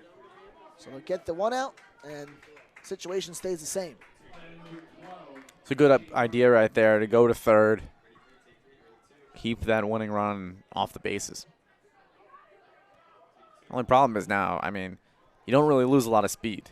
In fact, Glynn's got a pretty good opportunity. You see a single to the outfield. She's scoring. So it'll be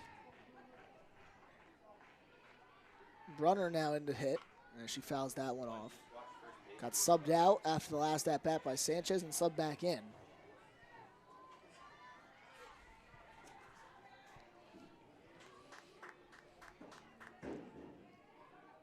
So far today, Brunner is 0 for 2, reached on an error and scored a run. As she sways off of that one. That pitch came in almost at 40 miles an hour. Yeah, that one. Wow. Took a lot off that pitch. Now Brunner in the hole 0-2.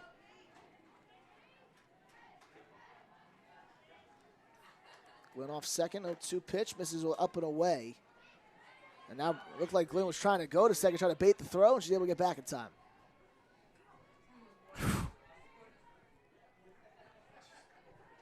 That's a good strategy, though, because if that ball gets away, you can take an easy base. Yeah, exactly.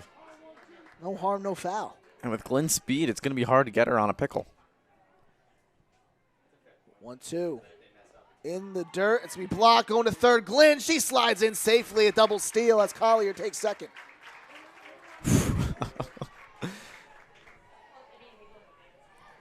They take whatever they can get. I mean, this is a scrappy Red Hawks team. And Glenn's so good at sliding, too. That head first slide, just so clean. Now 2-2. Line foul. And a good battle here with Katie Brown. That's another thing that gets a little lost here. With all this aggressive base running, you're double stealing, you're having Glenn move back and forth. Now you're forcing DeGiorgio to really focus in on that, less than actually throwing in good pitches. So Brunner's being able to maybe see if she can get a mistake here. 2 on. Grounded just to second base. Lopez flips on to first. And Rutgers Newark able to skate by here in the 5th. Only one across for the Red Hawks. And it's 9-2. The offense is working.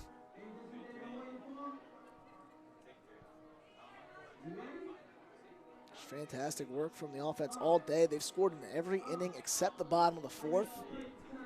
And they got over against Cardozo early, 7 runs in the first 2 innings. But being able to continue to tack on runs as this game has gone along. Continue to keep this margin out of reach as Rizzi will be back out here from the top of the 6th inning. See if I'd love to see a shutout inning from her. I mean, just 3 up, 3 down, nothing too pressureful for her.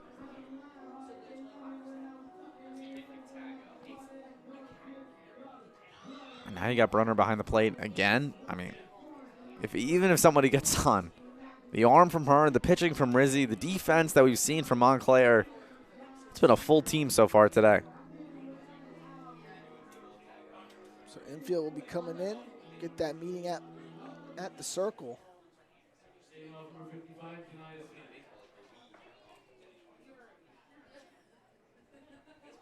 So leading off here to start off the top of the 6th inning, it'll be Janiyah Smith.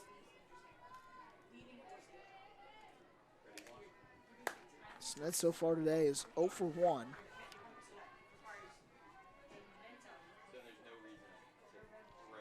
And it was the first pitch, and there's upstairs for ball 1. Rizzi's looked like herself today. Has only given up 3 hits and 15 batters. And that one in the dirt.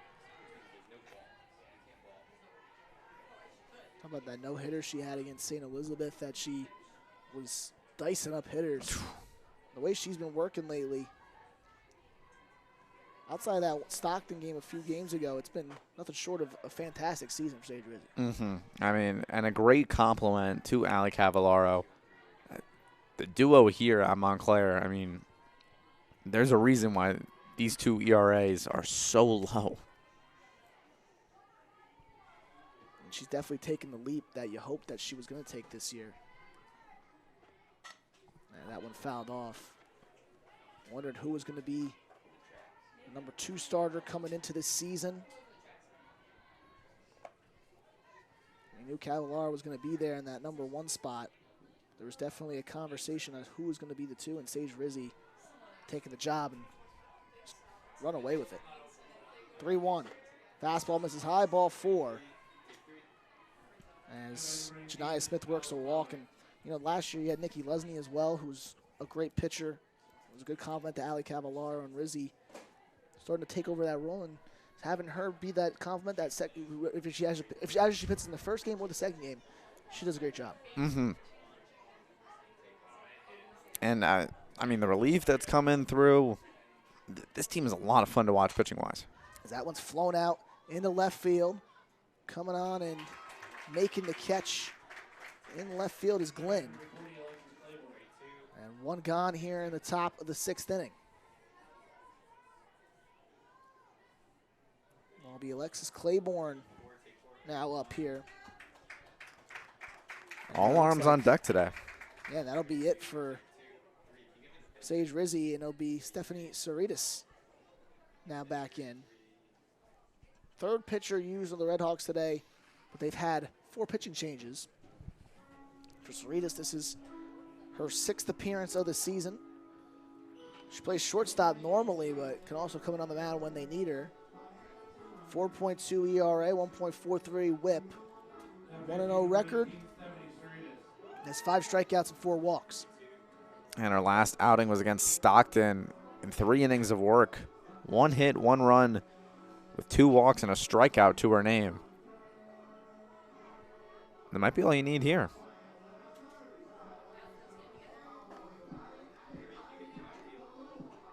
Has a 7-run lead to work with, so all she really needs to do is just pump in those strikes. A lot of room here. She doesn't need to make too many mistakes. Try to get this offense back into the dugout.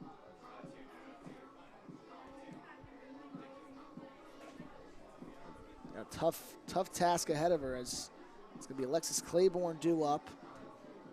So far today, Claiborne 0 for 1. She was hit by a pitch earlier in this game.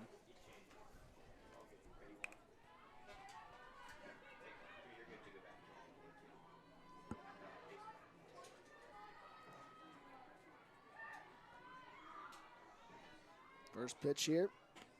Fastball just misses off the outside corner, 1-0.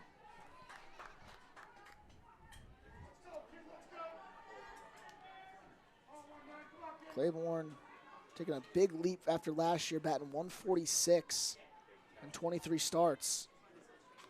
And she fouls that one. This year, her batting average has jumped a whole 297 in the column. That on-base percentage has jumped, too. Look at that. She made some real leaps this season. Trying to see if she can make an all-NJAC team for the first time in her career. 1-1. Fastball and a snap throw back to first and gets away from Collier and rolls into the outfield, but Smith's just going to stay there. That one not going too far.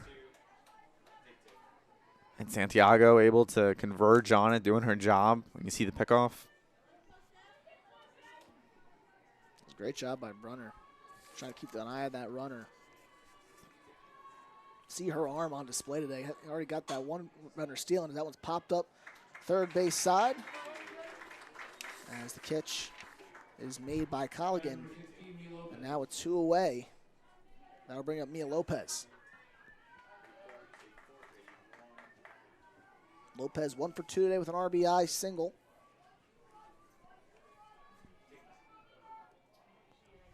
And now with 2 outs, she's going to ground that one right to shortstop. Easy play across the diamond as Liz Mullen able to make it. And another scoreless frame here, first of the day for Stephanie Saritas as she works through the order. Good outing right there. Again, we'll get to see this offense. And If you're the Red Hawks, you're hoping you can close this one out here in this half inning. Try to work your way to game 2. Mm-hmm. Don't want to have to use up any more pitching. I think they're trying to save Sage Rizzi as much as they could. Rizzi with 4 innings today, 3 hits, 1 walk, 3 strikeouts. You imagine she's not going to be coming back today. So another steady performance from the junior hurler.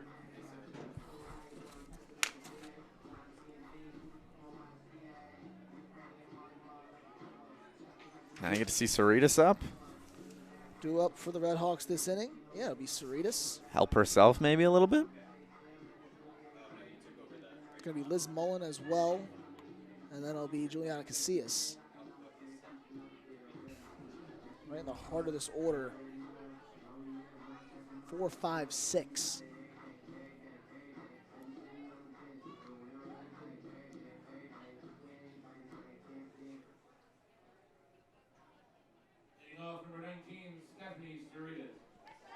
There's Cerritos, 2 for 3 today with 3 RBIs. She had a big day at the plate. Has a triple to her name and a single. And it's Giorgio's first pitch. And it looks like a breaking ball missing low, 1-0. See, big gap between center and right now. You can just find that gap a little bit. Might be her second triple on the day. And she goes the opposite way and drops it in for a base hit, her 3rd hit of game 1. She's doing it on the mound. She's doing it at the plate. Great game for Stephanie Cerritos.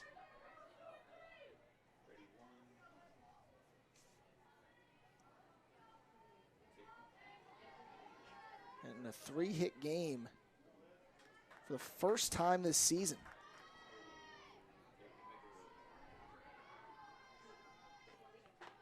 As pitch in there for strike 1 against Liz Mullen. It's her most hits in a game since last year, almost a full year back on March 30th of 2023 against John Jay in the win. She again, 3 hits, 3 RBIs. Slap bunt goes right in front of the mound, and an easy play. And a great job by Liz Mullen to lay that one down. She has an infield single. So Cerritos and Mullen both reach with no outs. And a chance to end it here. For number 42, Kelsey McFadden.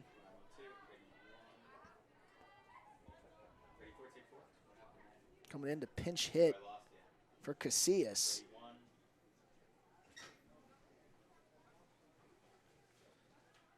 McFadden's had 16 at-bats this year with 3 hits and no RBIs.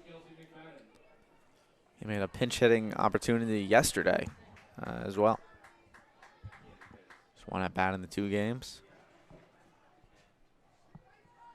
The winning run is on second base. Has a good off speed. Hits the upper part of the zone for strike 1.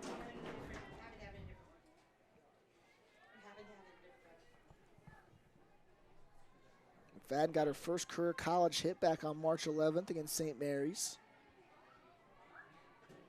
As she lines that one in the left field, a base hit.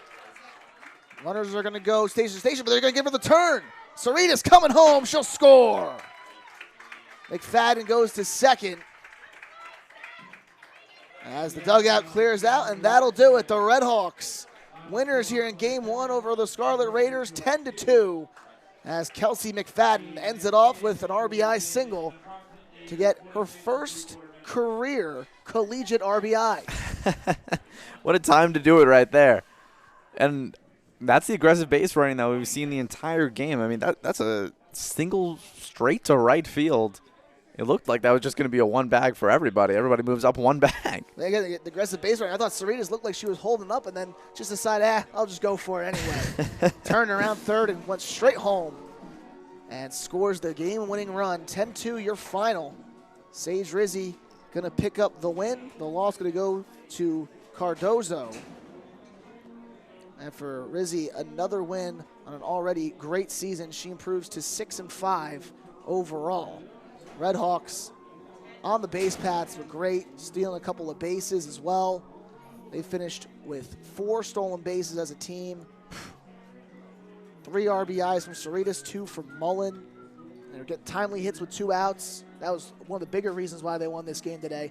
And with 2 outs, their approach was great. And you saw all about against Cardozo, 4 for 6 in those opportunities. And the one thing that I will say is you want to see this replicated into Game 2. What we've seen so far from this Red Hawk team in doubleheaders, one game they've been solid, all cylinders. And in the next game, you see them a little bit shaky on the offensive side. The defense almost never lets up. But if they can replicate what they did today in game number 2, it seems like another W in the way. Redhawks match their season high in runs in the 10-2 win here in Game 1. Game 2 can be coming up in about 20 minutes to a half hour, so you're not going to want to miss this one. Hawk Plus Game of the Week here on the Red Hawk Sports Network. Anthony Cafone alongside Vincent Picone as Montclair State 10-2 winners here in Game 1. We'll be right back.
And welcome back to the Red Hawk Sports Network. We got Game 2 action for you here at MSU Softball Stadium as Rutgers Newark tries to take Game 2 here, and the Red Hawks look to sweep the doubleheader. I'm Vincent Picone. I'm joined by Anthony Cafone. Cafone, what did we really see that first game that you really like to see from these Red Hawks? They won 10-2. I mean, they scored 10 runs and they left 6 on base. That is efficient hitting at the plate. 2 outs. Approach was great. They did a great job of just utilizing what the Rutgers Newark defense was giving them. A few times they were given massive gaps up the middle, and they were just poking it right up the middle and getting easy singles. The extra base hits, they were slugging at a high clip as well. Patient approach. They were waiting for the pitch that they wanted to see, and they jumped on Cardozo early. 7 runs in the first 2 innings, and they really didn't give the Scarlet Raiders any chance to come back. Sage Rizzi looked great on the mound as well. Was using that off speed a lot. We usually know her as that flamethrower that likes to expand the strike zone up, using those risers, but she really didn't go to the riser that much. It didn't really matter. It was just as effective. So we're still waiting for our probable pitchers, but as you can see, I mean, on your screen right now, Coach DeGenhart, she's been a huge factor of this intense running system that Montclair has produced. The small ball has been on fire right now, and it's all because of her coaching staff right there that have been amazing. Yeah, and a tough way to go. 3 runs all of yesterday, and then like you said, in the first inning they matched that total. The fact that they were able to get that great run, you saw Glenn on the base pass being a nuisance. She stole a base in the first inning, scored a run, and then that last inning she was you saw her lead off second, fake to throw third and go back. I mean, she's doing a great job of just keeping these pitchers and fielders in the field thinking about her at all times.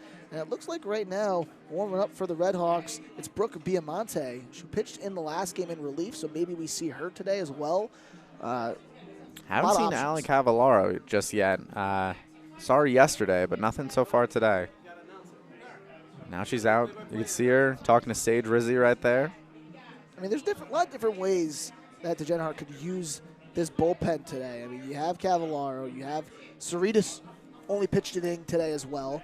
You have Biamonte who could go back to as well as Cheyenne Weigard. I mean, this is so many options that she can go to at this point in time. And you saw her willingness to take Rizzi out mid-game and put in Biamonte, and then you put Rizzi back into the game to get a couple of outs. I think the strategy behind that was you didn't want Rizzi to face this Rutgers Newark team a third time through the order, so you're sort of protecting that while also getting length from her. It's definitely an unusual strategy, but it's something that I think Rutgers Newark wasn't ready for, and they capitalized it with great pitching in Game 1. Yeah, and with it now, Rutgers Newark falls to 2-3 on the NJAC season, and Montclair advances to 2-3 with this win. If they are able to complete this win here in the sweep of the doubleheader, they will be 500 right now, sitting at 3-3 in the NJAC, which is, I mean, digging themselves out of a hole in one day. Yeah, and there's a couple of games going on today. First, TCNJ or NJCU and Kane we're playing right now up in NJCU, and there's a lot of games around the NJAC that you can be really looking at, because right now Kane 2-3 as well going into that one, so you're hoping they can lose, maybe you move up. You had Rutgers Camden taking on Ramapo, Rowan against William Patterson, Stockton against TCNJ. A whole slate here on Sunday of NJAC softball. You're not really keeping your eyes on those scores just yet in this part of the season, but it's definitely something that you're going to keep a closer eye on as the year progresses. And we got our lineups now, so let's first go over the Rutgers Newark Scarlet Raiders, leading off number 14, the designated player, Kayla Cordonzo, who we saw pitch last game. Then number 28, the second basewoman, Giallo Aller. And then, of course, we saw her big with the bat last game, Marissa Hausneck at third base for this game. In right, Keelan O'Brien. In left, we have Kalina Feigl. Saw her make a couple errors out in left field last game. Maybe looking to get the glove back here in this one. Then at first base, we have Josina Morales. Behind the plate once again, we have Gabrielle Fortis. At short, we have Alexis Caballero. And then hitting ninth, and in center field, Maria Remus McNallis. And, of course, for your Red Hawks, on the mound, we now have it, Ali Cavallaro, who is having a season to remember, a little different pitcher than Sage Rizzi. But still brings the heat, although she likes to use the breaking pitch a little bit more. Speed is not as much in her arsenal as it is in Rizzy's. So a little bit different of a game plan here today. But for the Redhawks, leading off once again, Riley Glenn. We know that she can steal a base or two if she wants to. Then at first base, we have Kayla Cosentino. The designated player is Stephanie Cerritas. At shortstop, once again, Liz Mullen. At the second base position, Juliana Casillas. Behind the plate, Chloe Saperstein, going from Katie Buhner to Chloe Saperstein here. That's the really big change. Again, at the third base position, we have Molly Colligan. In right, we have Alyssa Santiago. And in center field, batting ninth, Madison Leach. Yeah, almost a similar lineup as in game one. Only difference, you have Saperstein instead of Brunner as well. And then Colligan playing third. So a little bit of a mix-up here, but right now, Redhawks just looking to continue to just jump on these pitchers. Umlauf is going to be another challenge in the middle of this order in terms of being a pitcher. It's a little different look for Montclair State. As you saw earlier in game one, it was a tough day for Cardoza. She was really leaving those balls over the plate, and they were doing a great job of just hitting them the opposite way. So now, see if Montclair State can buckle down here in game two and get this sweep. Well, we saw her pitch the first game, Kayla Cardozo, and lead off in that last game as we got first pitch for you. As that one's in the dirt, and it is 1-0 to start off game number 2 here at MSU Softball Stadium. Cavallaro coming off a game yesterday where she had 7 innings through only her first complete game of the season. That one's lined. It's going to go over the head of Mullen and stopped in center field, though, by Leach. Able to cut that one off. That's only been the one knock on Cavallaro the last few starts. It's just been the hits she's been giving up. She's been keeping runs off the base, runs off the scoreboard, but overall the hits have been coming in a little bit in bunches, 17 over her last 13 innings. And right there, a leadoff swing and a great put one for Rutgers Newark. So now coming at the second base position, Giualo Alira. She's going to show bunt. That one's tapped, and it's going to roll foul.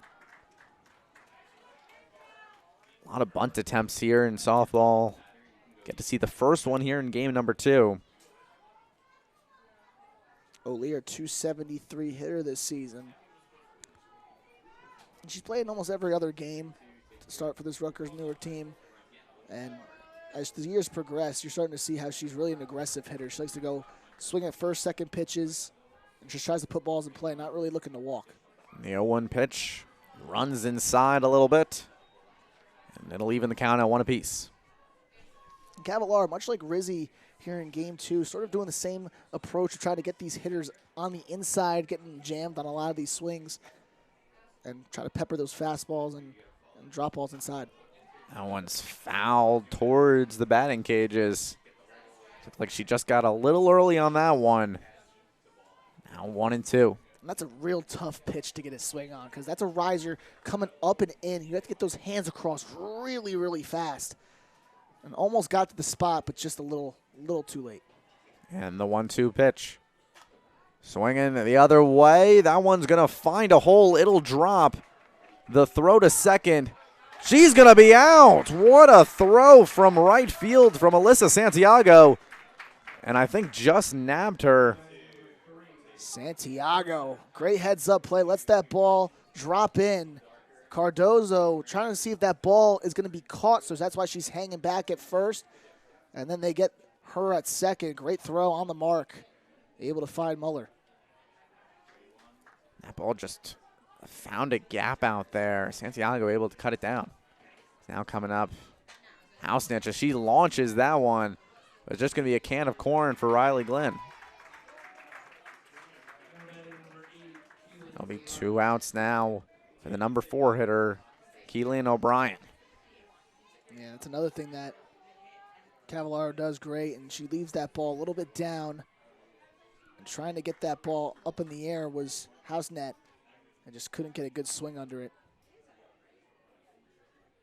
That one swung on and foul.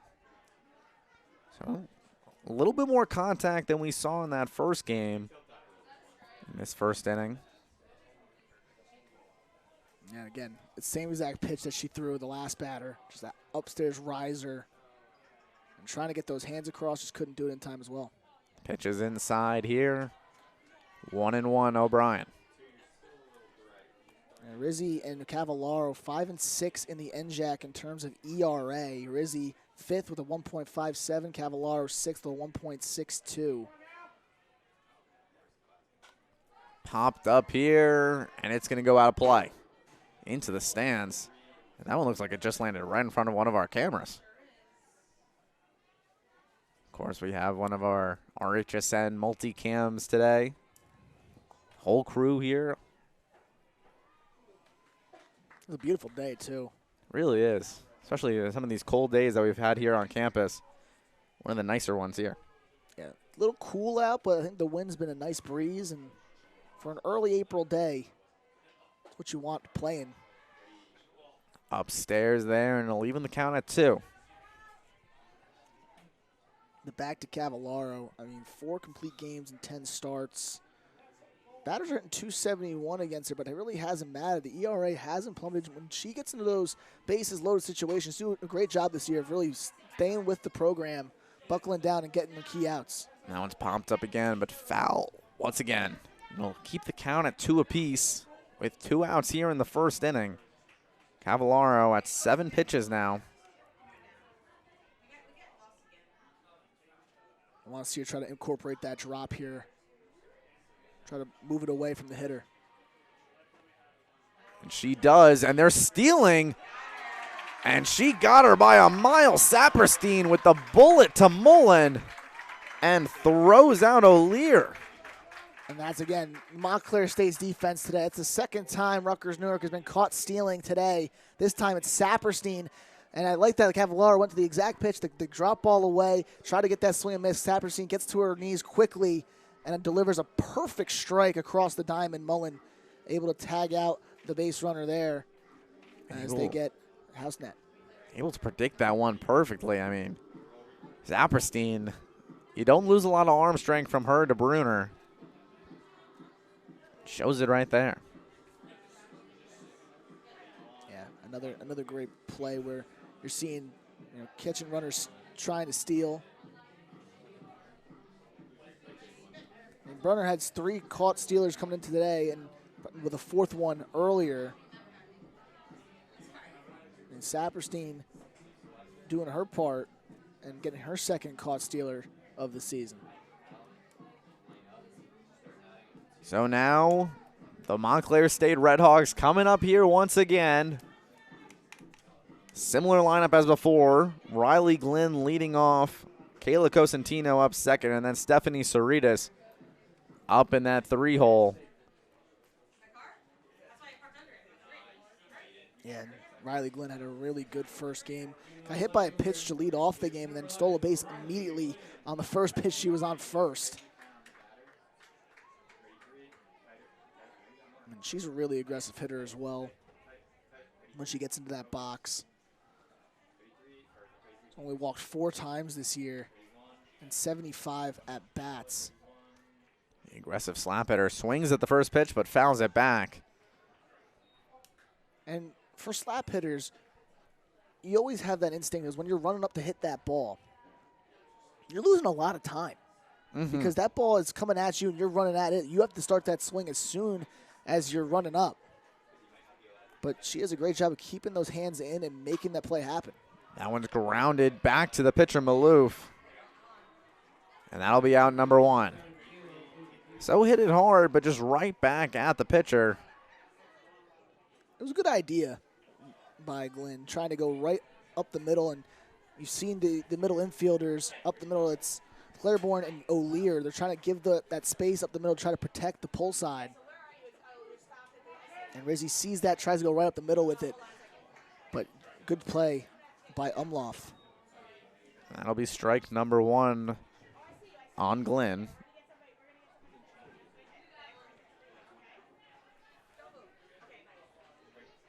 Umlauf has the 2nd most starts, or has the most starts on this team.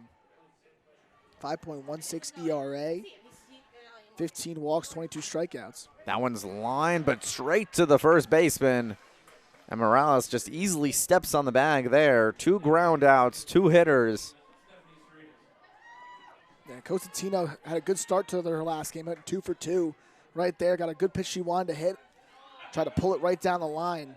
But Morales sticking with that backhand. And you don't really see a lot of righty first basemen, but right there making a nice play. That one's hitting the ground, and that'll be out number 3. So 3 ground outs here. Ground out to the pitcher, ground out to the first baseman, and then, of course, Cerritos ends it with a ground out to second base. Yeah, a couple of hard hits there, but good job by Umlauf in this first inning to really force that action down. The hitters are getting out in front of these balls and they're just trying to poke them to the areas they want to, but fielders have been making the plays. That's all you want right now if you're Rutgers Newark and head coach Shaqton Davis. So 0-0 after 1. Cavallaro coming back out. She ended that first inning with 13 pitches. Only throwing 5 strikes, though. Yeah, a little off the mark, but Rutgers Newark with their approach today, they're trying to get out in front of the ball and trying to swing at hittable pitches. I think that was something they really weren't trying to do in game 1. They took a lot of strikes, so I think they're just trying to switch up that game plan here in game 2. And Cavallaro been able to get these balls put in play. And watching that after watching a couple of Cavallaro starts, what I've seen basically is the first inning is usually she's finding her zone, she's getting it working. After that, I mean, it's lights out. Against Hunter, I watched her last season when she started and almost threw a perfect game. She had a perfect game through 6 1/3. And in that game, she was just moving with the ball. I mean, any pitch she wanted to throw was effective. And I think right now, the one pitch she has working for her is that drop ball early. You saw in that first inning. Mm-hmm. The riser, I think she's trying to jam those right-handers up and in. And she's doing an effective job of that, but I think the drop ball is what's the pitch that she's going to go to a lot today to try to get a lot of outs. So O'Brien's first up, and she will line this one. Glenn can look at it, but it is over her head, and O'Brien hits a long ball as the Raiders take the lead 1-0. Great swing by O'Brien. Pitched just a little bit too up, that drop ball right in the heart of the zone. And O'Brien able to pull it for her second homer of the year, which leads the Scarlet Raiders. Look at this. Just pulled that one right over everybody's head. She's seen the good defense so far from the Red Hawks, and she said, I'm just going to hit it where they can't get it. Yeah, her second of the year. Puts her in the top 15 in the conference in homers now.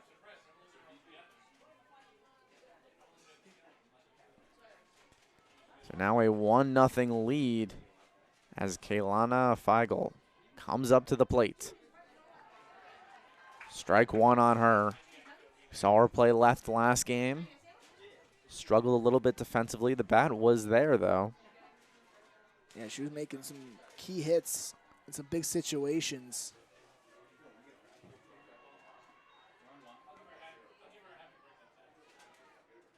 I mean, in game 1 for Rutgers Newark, she went 1 for 3. The big issue, though, was the runners left on base for the Scarlet Raiders in game 1. 6 were left. Especially when you're not getting a lot of those base runners, you let up a lot of Line runs. down the line, and that one just hits the line as Feigl is going to round the first, coming for second, and she's got a stand-up double. 2 extra base hits to start off this one in the second inning. That's a great swing, and right now, Rutgers Newark hitters starting to get in front of that ball. Righties are starting to pull it. Already a home run, now a double to start this one off.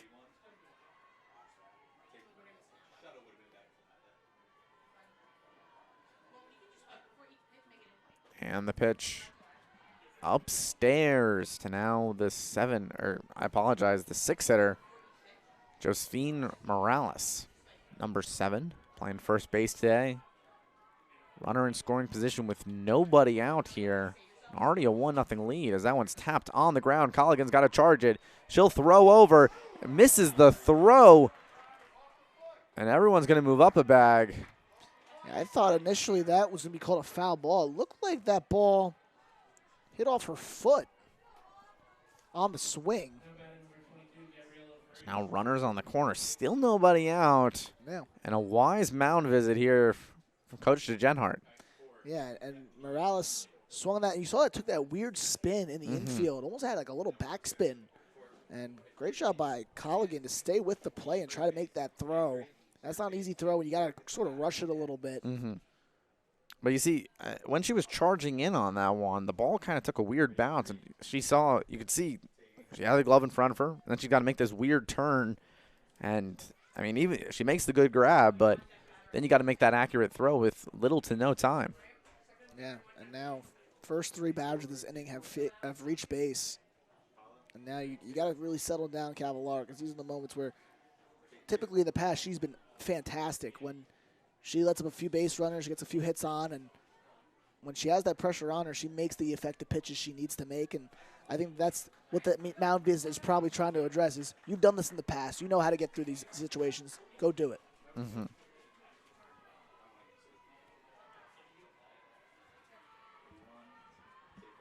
Now Forsey up. She'll take ball 1.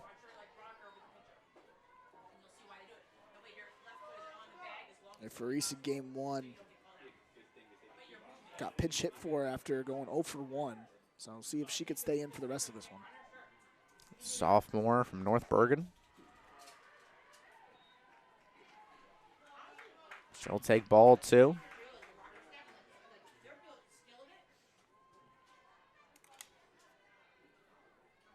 Yeah, she's been 0 for her last 8.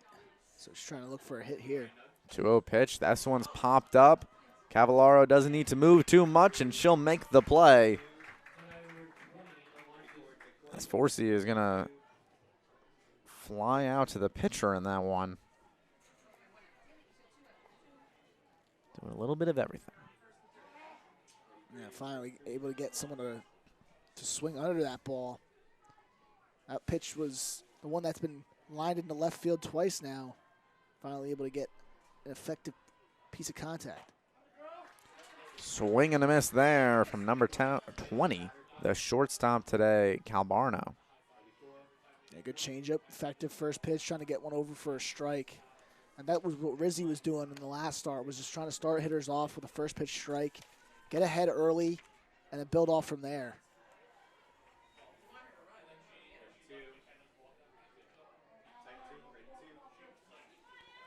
1-1 now. Cavallaro's battling back a little bit. She gets that first out, but still runners on the corners here. And the 1-1 pitch. That one swung on early on that swing a little bit as that's foul ball. If I'm Cavallaro, I'm throwing that pitch every batter. Because I don't think they've been able to really get to that pitch, that up and in riser. They're trying to just pull it to left field, and effective thing to do with that pitch is just lay off. And the 1-2 pitch here. Swing and a miss, and Calbarno goes down swinging for the first strikeout of the day. Yeah, Claiborne, one of the most dangerous hitters in this lineup, and the great pitch sequence there. First pitch changeup over the middle, then goes up and in with the riser, and then again, another riser up and away. Just trying to change eye levels, like you said in game 1, Vin, and it was doing a great job of continuing to change it up a little bit. And now we got the wave going on around here. Here it comes. We have fun here at softball That we stadium. do. As Maria Remus Canis comes up. She fouls that one back. First game I quickly mentioned, but she went to Roxbury, what I went to. And in my senior year, they won the sectional division title. She was a big part of that team. A lot of players from Roxbury have gone into the NJAC. None here, though. Montclair. It's the 1-1 pitch. Outside, that'll be called strike 2. We used to call Roxbury back when I went to Morse Knolls. What'd you call him? We were a couple towns over. They were one of our big rivals. We used to call them Butch because Butch is another name for the bully. So we always wanted to beat the bully. I don't think Roxbury was ever a bully to anyone except in softball. 1-2. That one's fouled back. Straight at us. I told Ryan White in our first game together, one of these days, a foul ball is going to come back here. And the audience on listening to the Red Hawk Sports Network may hear a loud boom. And if you're worried, it's just me falling out of my chair. 1-2 pitch.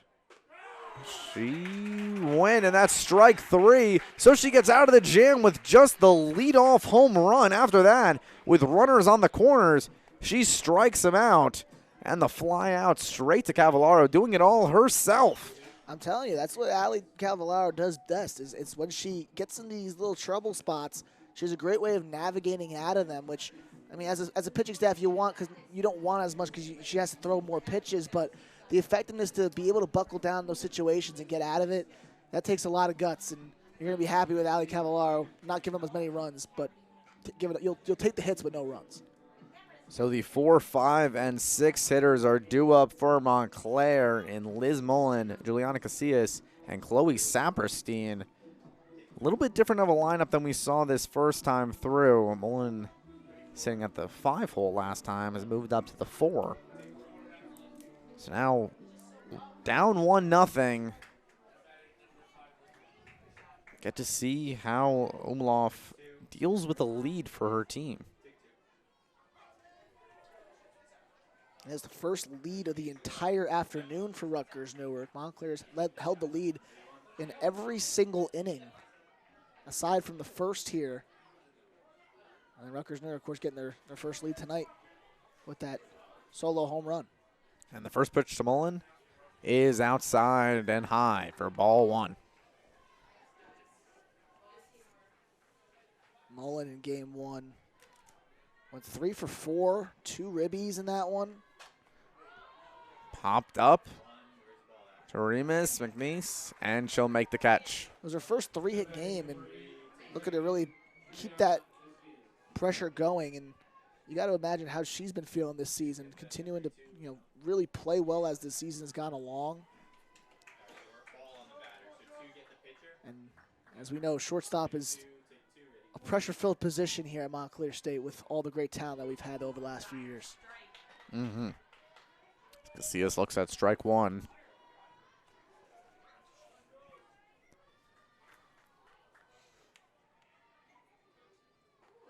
That pitch is way outside. Feresi able to hold on to that one.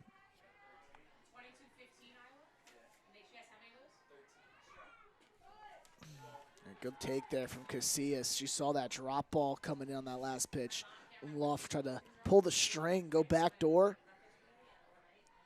And good awareness at the plate to just keep that going for the next pitch. 2-1 pitch.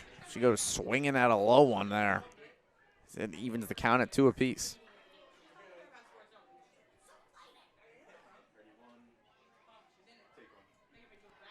And the pitch outside.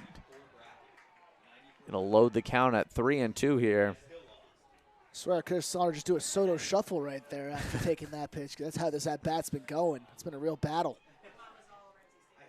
Pitch on the ground. Hasnich will pick it up. She'll throw it over to Morales for out number 2. That's okay. You'll take that out if you're Montclair State because you got to see a lot of pitches there. Mullen was battling pretty well.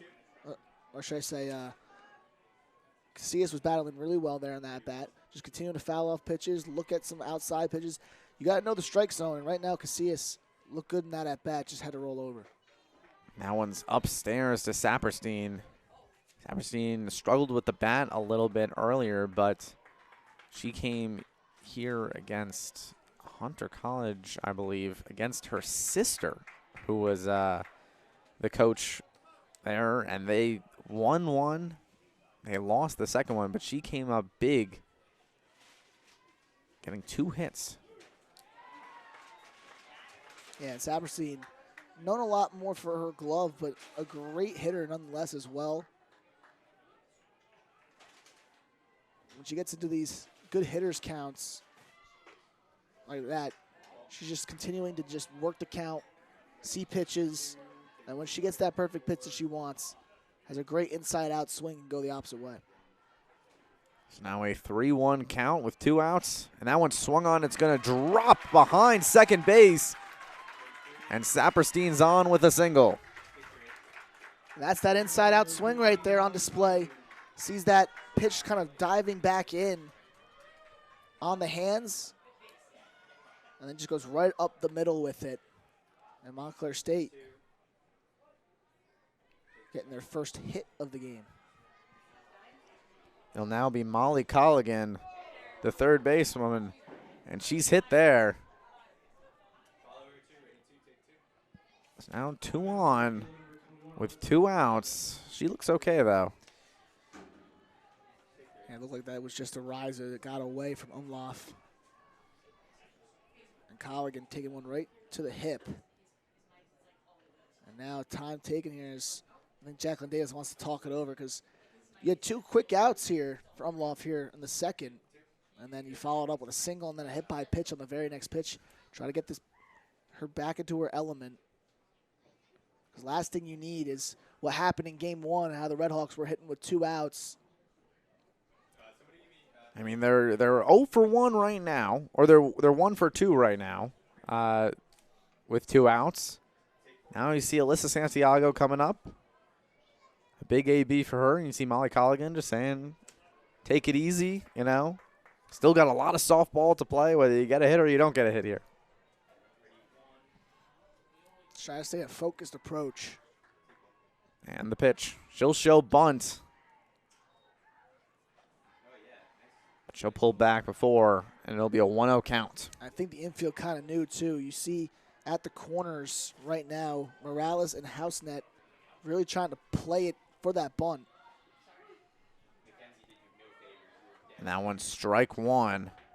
So it'll be a 1-1 count with 2 outs on Santiago. And the great thing about softball is on every pitch, every fielder is moving. They have an assignment. Everybody has to cover a certain base, play the bunts. That one's high.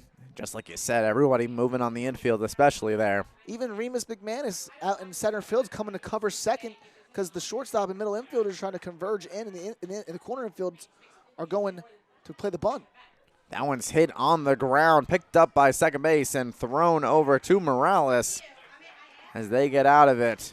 But nonetheless, Montclair threatens there with a single and a hit by a pitch with 2 outs. No runs, though. Montclair will come back up, and Rutgers Newark has the top of their lineup once again. 1, 2, and 3 coming up for the Scarlet Raiders. Even though there was no runs scored in that inning, I still consider that inning a success. Just because what you were able to do with 2 outs, you were able to battle through a couple at-bats there. Mullen, even though she grounded out to third, she saw 7 pitches in that one at-bat. And then a hit by pitch and the single from Saperstein. You threatened there. And it was a good job of just continuing to work the count and work the pitch count. Now, 3rd inning of work here for Calavaro. Down 1-0 here. Love to see a shutout inning. Get the bats back up. The Redhawks next have Leach, Glenn, and Cosentino. A lot of runs can be produced within those 3.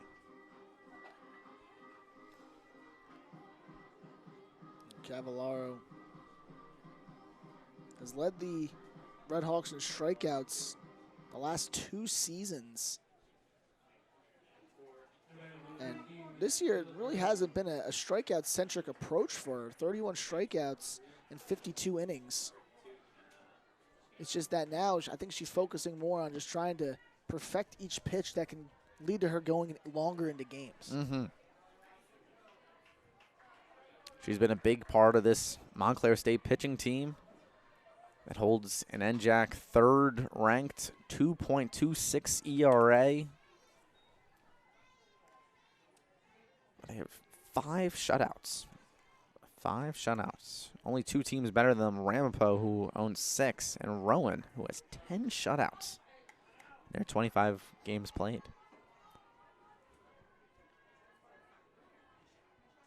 The pitch from Cavallaro, a 0-1 count to Cardozo. She singled her last at-bat.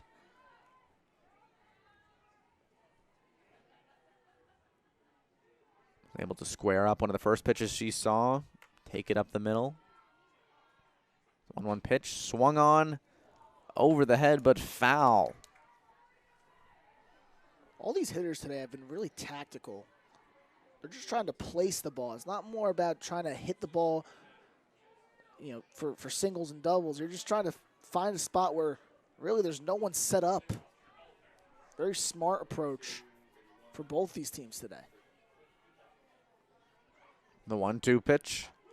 Strike 3, looking on that one, and a backwards K, her 3rd on the day. I think that just froze, you know, at the plate. Rimas McManus or Cardozo, it froze her because she thought that pitch was probably going to go out of the strike zone, try to waste a pitch here on an 0-2 count, and decided to just throw a changeup right down the middle. And when you're not expecting it, you sort of just pass on it and you get a strikeout.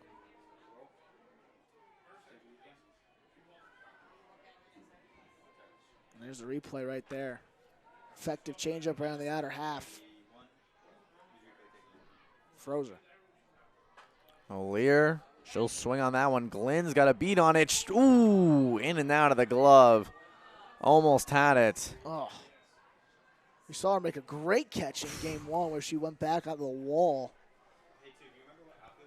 You want to know that's hard. That's a catch that's harder than it looks because that ball is tailing away from you constantly. And the fence is right there too. You have to worry Exactly. about. You got to figure it all out. And she ranged over a long ways to get there. Mm-hmm. 1-1 pitch. Outside for strike 2. 1-2. I love the way she's pitching right now. That riser inside that they're chasing after because it looks like it's coming right at them. And then she just complements that with a nice changeup on the outside corner that they just take. That one's dropping, but Glenn's got it in foul territory. Comes a little bit short on that first foul ball, is able to make a nice running catch on that one. Yeah, she had to range over again, back to the foul territory. And she took the perfect route to that ball as well. Both times, that one by the fence. This one right here, she's able to cut down that speed, range over, and snare it on the backhand. That's strike 1. And you can see on that play there, it's different because that first one, that one's going away from you. This one's dying in front of you. You got to track that down. And with Glenn's speed, she's able to. Has now Housenich come up. She flew out to Glenn last time.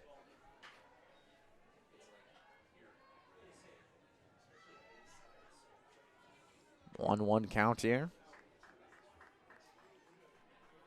And she's been probably the busiest fielder out there for Rutgers Newark today at third base. A lot of chances she's had to take, and she's doing a good job of just keeping that ball in front of her. Well, they don't call it the hot corner for no reason. That one's fouled the other way. 1-2.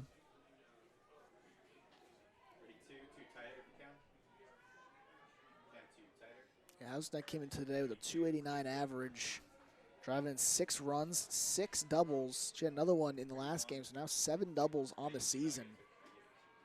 The 1-2 pitch upstairs, and that one's going to get Housenich. She'll take first base. I think that's the 4th hit by pitch today. 5th. Between both teams. Between both teams. That one's tough. Came right up and on the hands, too. That's another thing. When you're trying to throw that upstairs riser on the inner half, you're sort of brushing up these batters as well, and there's always that tendency that maybe one can run in and hit a batter. But she responds well by throwing that first pitch strike.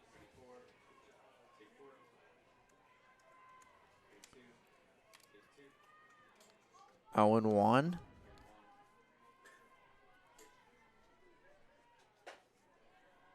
So last time O'Brien was up, she was able to take one over Glenn's head.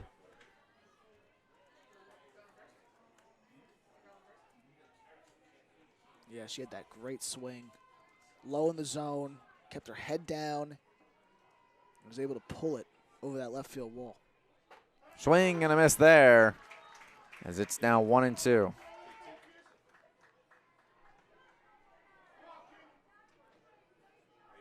And again, now she's just throwing straight strikes this at-bat. Almost baiting these hitters to go after it. The 1-2 pitch, swing and a miss. Her fourth strikeout now, this time of O'Brien. And she goes that riser again. That one on the outer half. That's an effective pitch. The one where she starts right on the outside corner that looks like a strike that you can go the other way with. And when it just snaps up out of the strike zone, it's unhittable.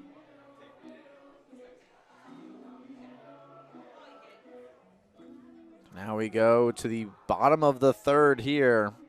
It'll be Madison Leach, Riley Glenn, and then Kayla Cosentino. Leach will get her first at bat.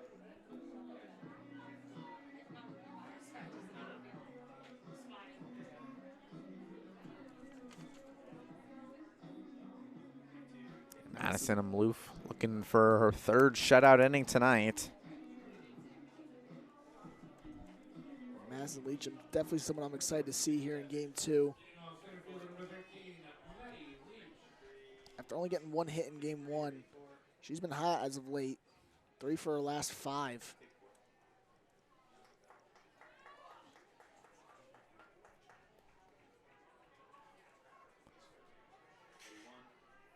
Leach is, I love the 9-hole hitter for Coach Jen Hart. Able to put on the speed there as she shows bunt. Misses on that one. It'll be an 0-1 count to start this at bat. Hausnich play in, and same thing with Morales. She'll swing and miss there, 0-2. And that was a good effective pitch on the outside corner from Umlauf. Change up outside. She's trying to run up and hit and can't really time. Swing in there, but that's just grounded straight to Umlauf. That's ground out to the pitcher there. And that's now 5 ground outs for Montclair State to start this game off. All of which they're either pulling or right back to Umlauf. Or all but one, I apologize. Juliana Casillas took it down the third baseline. And Glenn's going to take it down the third baseline here. And she'll be on with a single. That's a great effective slap from Glenn. Right on the line, and it's tough because Hausnick's trying to see if that one's going to roll foul, and she's waiting for it, and it just stayed perfectly on a line, and now you're expecting Glenn here to go. NJAC leader in stolen bases. So Kayla Cosentino will come up to the dish now. Strike is called, but Glenn easily takes second. Her 22nd now? 22nd. And 25 opportunities. I mean, she timed that one up perfectly because she's right off first. As soon as that ball's released, she's pretty much already halfway down to second. No chance for even the throw to get there. And that one swung on, driven deep into right center, and Glenn is going to round first. She'll tie the game up. Cosentino's going to third here. She's going to need to get down. She's safe with a triple. Wow, look at that. And the Redhawks tie it up with a Kayla Cosentino triple. And that's a gutsy play to try to go into third base. Ball's already in the infield. And look at this swing. Inside pitch, able to get the hips around and puts it right between the outfielders. And this is why it's close. She paused for just a second there. At second base, but then she was able to speed up and gets into third just safely. And now Saritas with the go-ahead run sitting on third base. Cosentino, 3 for her last 4, all 3 hits, extra bases. That one's down low to leaving the count at 1. And this is Kayla Cosentino, who we've been seeing really develop throughout the years. It was hitting towards the 5-6 hole throughout a lot of her time here at Montclair, and then finally rising up into this 2 spot. And batted 326 in 2022, 318 in 2023, and now this year up to like 360. Consistent, and definitely one of the better hitters on this Montclair State team this year. So now in a 3-1 count, Cerritos. A good chance here. The 3-1 pitch swung on and fouled the other way, and it'll run the count full.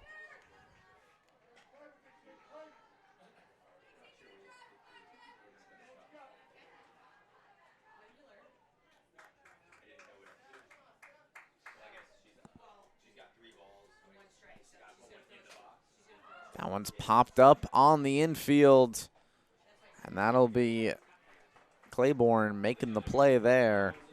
Now 2 outs. Yeah, good pitch inside, trying to go the other way. Just a little early on that swing there. And allowed Cerritos to just get under that ball. And for Unloft, really buckling down in this game. Hasn't had the best season pitching-wise, but she's come up big. That one's on the ground. Mullen's got a run. She's safe, and the Redhawks take the lead as Cosentino comes in to score. 2-1 Redhawks lead here. And that's great hustle there from Mullen, saving a run for the Redhawks. With Cosentino on third, you got to hustle to get that run in, and able to give the Redhawks a 2-1 lead and allows Claiborne to rush that throw. That one swung on, and that's going to be over the head of the left fielder, Feigl. And now rounding third and coming home. 3-1 as Mullen comes in to score. Redhawks lead once again with a big double from Juliana Casillas. And that was a crushed pitch from Casillas. As you saw Feigl trying to go back on that one. She's playing a little bit in. That's just a tough play to make, trying to go over your shoulder. And now 2 straight extra base hits in the last 3 batters. And you were trying to avoid the big inning if you were Rutgers Newark today. Outside of those first 2 innings in game 1, you were able to avoid it for the most part. But now finally here in the third, Redhawk bats able to really wake up. Now coming to the dish, Chloe Saperstein. And we saw it in that first game, the 2-out hitting here, incredible by the Redhawks. Saperstein got the first hit of the day for the Redhawks, hit that single up the middle.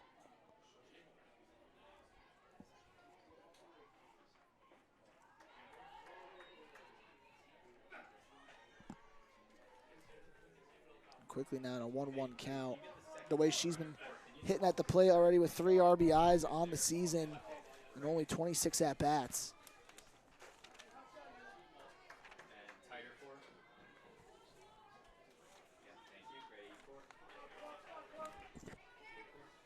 So now a 2-1 count on Saperstein.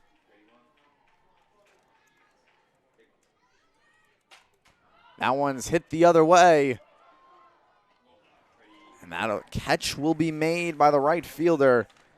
Nonetheless, the Redhawks score 3 runs, and after falling down 1-0, they take a 3-1 lead here. Big 2-out hits. As now Cavallaro has some room to work with. Yeah, get that weak contact. Saperstein's trying to go the other way with that pitch over the middle. Just a little bit out in front and able to fly out to O'Brien. But another big inning for the Montclair State Redhawks. Their 3rd inning this day in this doubleheader where they've scored more than 2 runs. And that's exactly what Ali Cavallaro's needed, some run support here. When she gets that run support, generally this team wins. And this season, even though her ERA is spectacular at 1.62, she has a 3-6 record as a starter. Which goes to show you that the run support has been tough at times. Mm-hmm. And that's what we've seen a little bit in these double headers. One game, it looks like the Redhawks are on fire. The second game, a little bit less, although today, this is what you want to see, especially in NJAC play. Redhawks lead as now Gina Feigl coming up to the dish. She had a double in her last AB.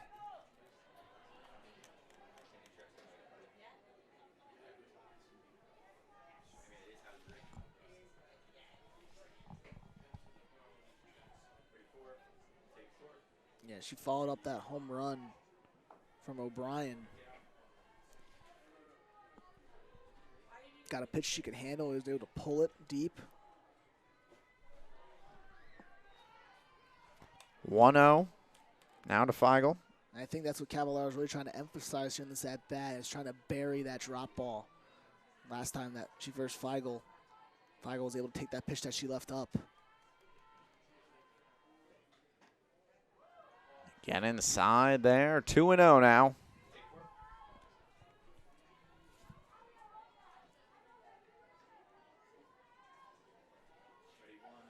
I think a lot of the strategy here for these pitchers is trying to move around the plate, different locations. Down low there, and now 3-0.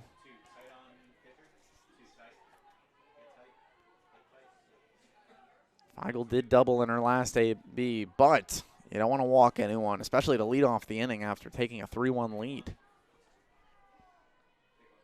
And the pitch. Strike one called there. And it's again that changeup, able to go right across, get me over. Try to take a strike there.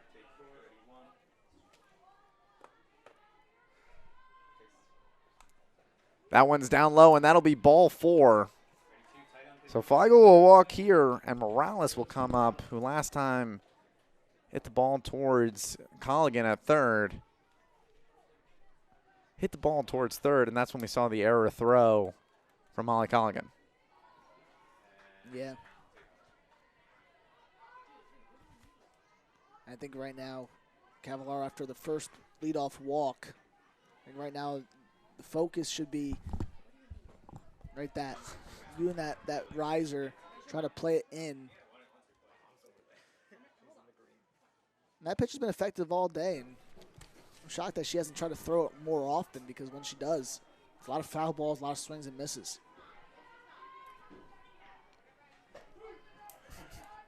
Throw down to first base there.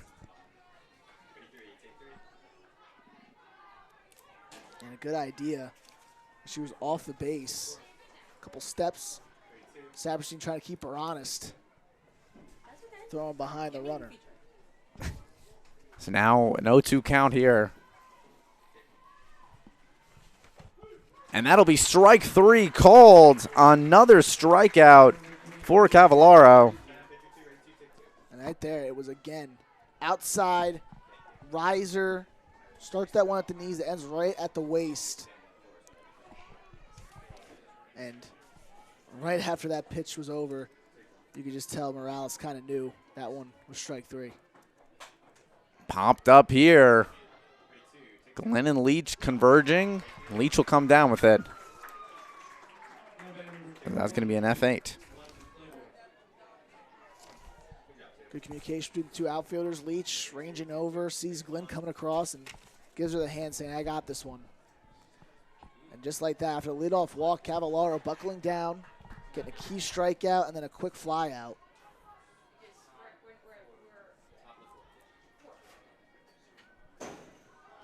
Foul ball there. Now it'll be 0-1. And Claiborne struck out looking in her first at-bat. It's Cavallaro's first of 5 so far.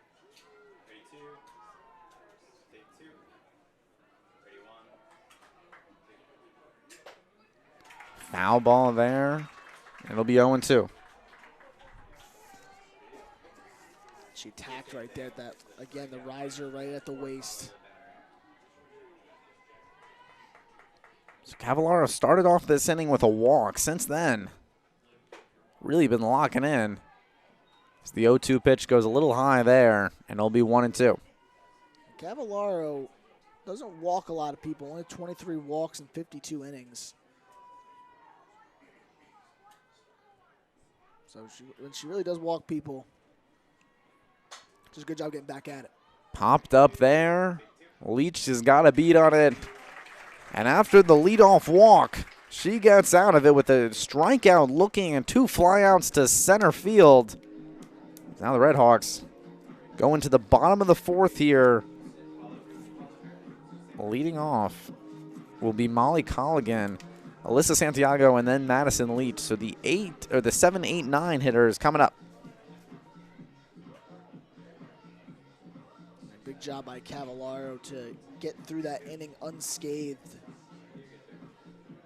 And yeah, like you said, the leadoff walk sometimes you can get into a pitcher's head, especially in a 2-run game, tying run coming to the plate. But after that, she meant business. She dealt strikes, got swings and misses, got that easy fly out. That's what you want from your starting pitcher to do. So far, 1 run through 4 innings, and hopefully this lineup can give her some more run support, make her pitch with a more comfortable lead. Absolutely. I mean, 2 runs is very nice, and as we've seen, Cavallaro is able to work with that, but a little bit more on exactly what you want to see. So Molly Colligan will lead the inning off, the starting 3rd baseman for today. And the first pitch, inside. Last time up, she got hit by the pitch. Able to take first base there.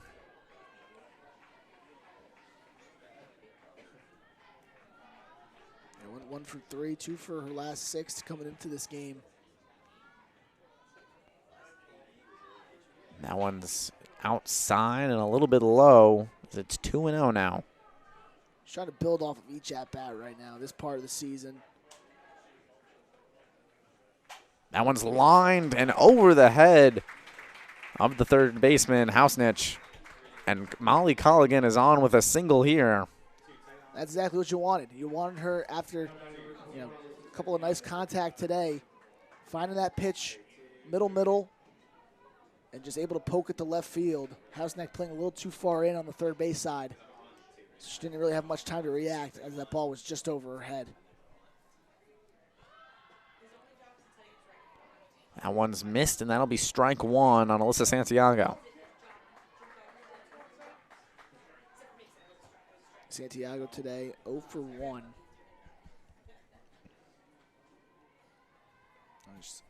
She left 2 runners on at the end of the 2nd inning. Trying to see if she can build on this little rally that Montclair State's got going. I feel like whenever one Red Hawk gets on, that's when they really start to build. So the 1-1 pitch inside, and that one's fouled. Especially with 2 outs. That's been the common theme today. When a Red Hawk gets on with 2 outs, that's when they start to build those hits around that, and that's when the rally starts. Leadoff runner on now. So let's see how Montclair State wants to keep up the pace. That one's lined up the middle.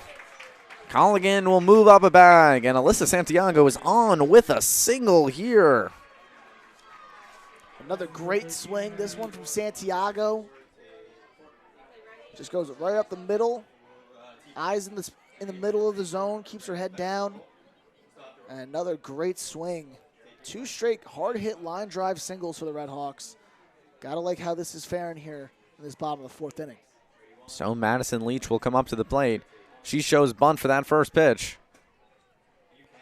She does this mostly every at-bat. She shows bunt to that first pitch. It's just a question of will she show it the 2nd pitch. The last at-bat, she grounded out to the pitcher to lead off the 3rd inning. To lead off the 3rd inning. That's what Montclair State loves to do, is utilize the speed right here. And out at 3rd. Close, though.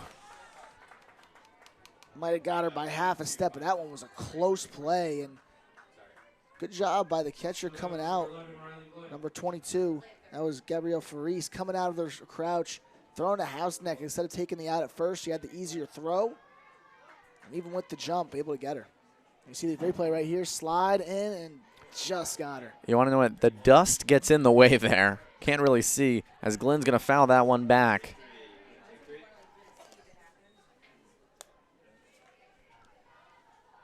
was a That'll good be a bunt, though. fielder's choice. Glynn, who's 1 for 2 today, with a stolen base, her 23rd. The 0-1 pitch. That one runs in, and it'll be called for strike 2. So in the 0-2 holes early in this one. Talk about Glynn as a hitter so far, 27 hits and 23 stolen bases. Popped up the other way. Nobody's going to get it. So maybe she could be like a 50-40. 50 hits, 40 stolen bases maybe? That would be incredible. I mean, the only time that I think I've seen Glynn get on and not steal is when there's somebody on second. And the pitch. That one's popped up. Feigl will make the catch over there and left. She was played perfectly there in the outfield. Was playing really in. I think she kind of figured with the slapper, Glynn up at the plate, that she'd try to just keep one in the air over the infield, because she's done that a few times today. Just put a little blooper between the infield and outfield in that no man's land. But she plays it perfectly. So Cosentino will come up now. She's got a hit. Her last AB was a huge game-tying triple. Absolutely, I mean, that was an electric play. Her third triple of the season. Especially in softball when the field's a little bit smaller, those triples get even harder. The 1-1 pitch. That one's lined, and Remus McManus has a beat on it. So the Redhawks get 2 singles to lead off the inning, but after that, a fielder's choice by Leach, a fly out to left, and then a line out to center there, and no runs are put on the board. Nonetheless, Ali Cavallaro still has the lead 3-1 going into the top of the 5th inning. It'll be Remus McManus, Cardozo, and then O'Lear to lead off the inning. So the 9-1-2 hitters here in the top of the 5th. Man, you had the first and second no outs. Good start for the Redhawks. You're trying to build upon that. And it was just tough going because I think Glynn had a great slap to left field, but they had that played perfectly. And I think that was Rutgers Newark's shift in that inning was the main thing that really prevented those runs. Yeah. So far, just one big swing from the Scarlet Raiders, and that was the home run by O'Brien. Their first lead was taken away pretty quickly. Mariah Remus McManus comes up to the plate now. She's already 0 for 1 today with a strikeout. In that first game, she also played center field. Almost made a great diving catch in those early innings. Just bounced out of the glove. Can blame that one on gravity for sure. I think this is a time where you really have to draw out a long at bat. That one runs inside. Absolutely. I mean, Cavallaro only sitting at 62 pitches. She can go as far as 110. We've seen in the past. And after the leadoff walk last inning, you saw how that fared for your offense. Try to see if you can get on base by any means necessary, but if you can take a lot of pitches while you do it. That one's bunted foul. And what we've seen a lot of this, and it's kind of a minor thing, but when you're bunting, you want the ball to travel to you. It's not like a swing where you want to meet the ball in the middle. Because if you poke at it, you're going to get those kind of line drive Pop-ups, yeah. Pop-ups, foul balls, as that one's lined and foul. Yeah, there's an art and a science to bunting, and a lot of people have made careers just off of bunting alone. Mm-hmm. And it's so crazy to me how, like, you go through professional leagues, and there's still people who don't know how to bunt. And you want to know what? It's a lost art in Major League Baseball. I can guarantee you'll never see Aaron Judge drop a bunt down. That one's high for 2-2. Well, yeah, you don't want to take the bat out of your best hitters, but when you have, I mean, especially if you talk about Rutgers, Newark, hitters, I mean, like Remus McManus, who is fast out in center field, You got Cardozo, O'Lear. I mean, these are hitters that have speed on the base pass. That if you place down a perfect bunt, you're pretty much going to make it 90% of the time. Mm-hmm. It's an efficient play. And we see that a lot here in Montclair. A lot of just bunts to get on base. Leach, Glenn, Yep, absolutely. Mullen does it a few times. We saw Noel Wood. That one's fouled once again. So another foul ball here. And you were just talking about it. You want to see a long at-bat here? She is making this one as long as she can.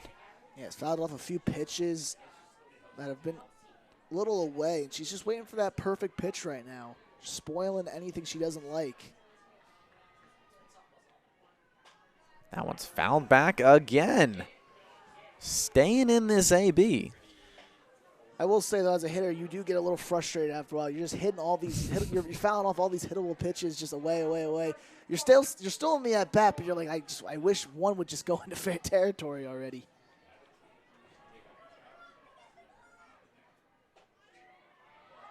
Oh, that's a good take. Just outside. 3-2. That's a great take. A riser that started middle away and then just sort of raised up. And Remus McManus stayed with it the whole way and just took it. And she's got an interesting batting stance. I mean, you can see it on your screen right now. She faces the pitcher to start the AB, and then when the pitcher loads up, she'll load up. Bringing it all back. Once again, another foul ball here. And another great at-bat here for Remus McManus. It's going to be pitch number 9 of this at-bat.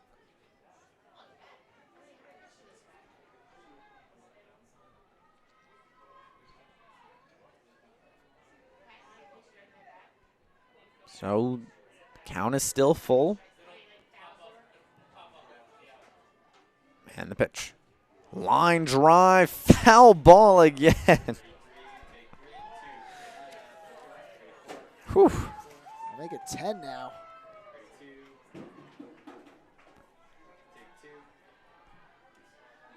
And then you love it because if you're the Rutgers Newark dugout, because the more times she fouls it off, the more into it the dugout gets and the team gets. And both the pitcher and a hitter want to win this battle so bad. Both will load up. The 3-2 once again. Fouled once again. Wow. But the only thing this is doing is wearing down the pitcher, while also bringing up your strength because you're timing better, you're getting back into this at-bat. And you're just saying, like, I'm one pitch away. And Cavallaro now in a 3-2 count, she can't miss, so she's got to keep throwing strikes. We'll do it one against. That one will run inside. And instead of a hit, she'll go in with a hit by pitch. Although it doesn't matter that much, as it would have been a walk either way. And that's exactly what you needed. I said at the beginning of this inning, you needed a really long at-bat, drawn out, found some pitches off. That's exactly what she did. Brought up Cavallaro's pitch count, and now you're in business here with no outs. So the first time through the order, that one will be calling for strike one. Cavallaro, 2 for 9 with hitters. Her second time through. Oh, I apologize. 3 for 9. In her second time through, nobody got a hit, but 2 hit by pitches and a walk. As that one's lined straight to Mullen, and she'll bullet it back. But Remus McManus will be safe. So a line out straight to the shortstop and Liz Mullen for Cardozo. That's exactly what you want if you're at Cavallaro after that long at-bat. Just want to get a quick out. Finally got it. Mullen, good catch on the soft liner. And now sets a double play here with one gone. And now you have O'Lear, the second baseman for today. Fielder's choice in her first at-bat. And then was caught stealing to end the first inning. And then a fly out over to Riley Glenn and left.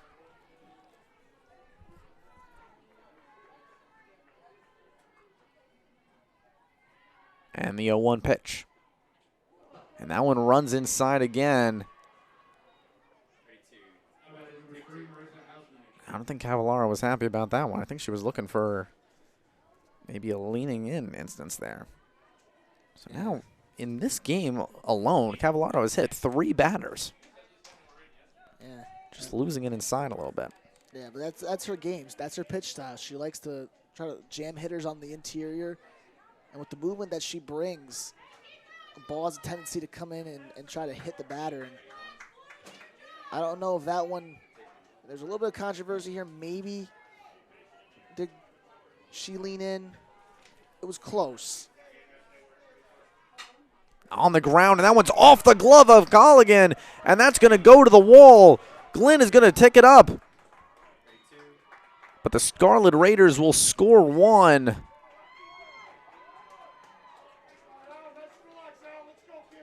What looks to be, what will be ruled a fielding error on Colligan there at third. What results in a double. And close. I mean, it's a hard hit ball, not Yeah. a lot of reaction time, but I do say she probably does need to make that play. Ball right in front. Well, it bounces in and out of your glove. Now it's foul back. Straight towards us. As now O'Brien comes up to the dish. That's a great job by Hausneck in the last at bat too. Jumping on the first hittable pitch she sees after the hit by pitch and just hitting a rifle to third base. And now tying run is at third. The 0-1 pitch upstairs for ball 1. So 1-1. O'Brien today, of course, she has that home run to give the Scarlet Raiders the initial lead. And then she struck out in the second inning.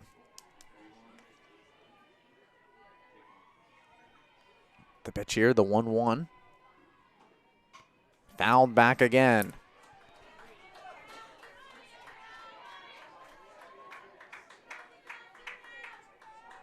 Cavallaro today's flirted with danger a few times. Now 2 runners in scoring position.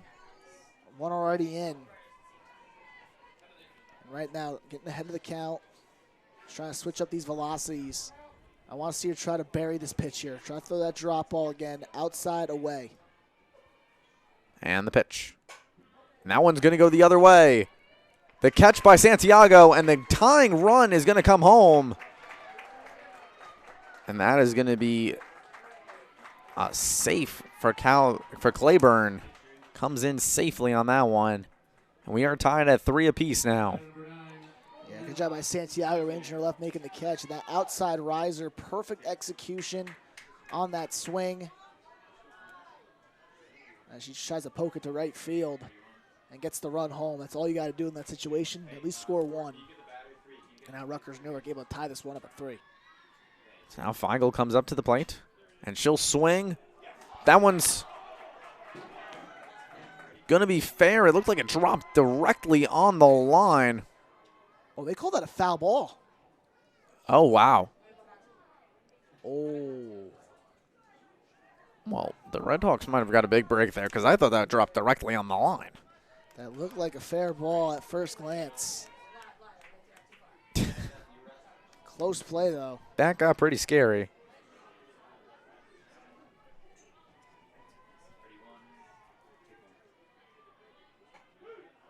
Outside on that one, and that'll be called strike 2.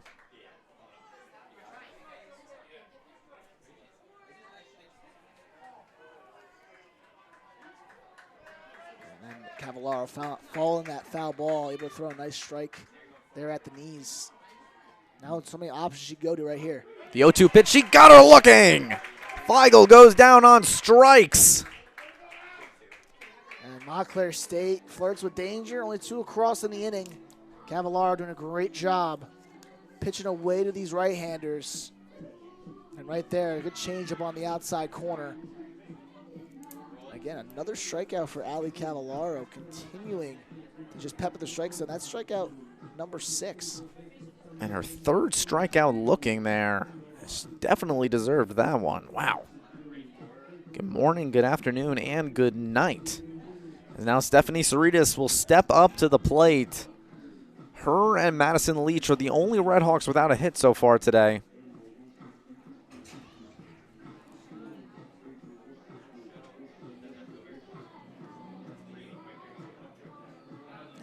on Stephanie Cerritos. 0 for 2 today. Right now, only 2 Redhawks in this order without a hit are Cerritos and Leach. 7 of 9 have hit for at least a single.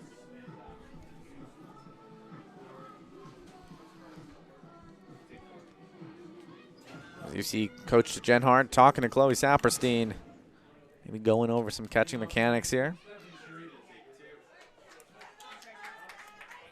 And we are ready here for the bottom of the 5th. Stephanie Cerritos steps up to the dish.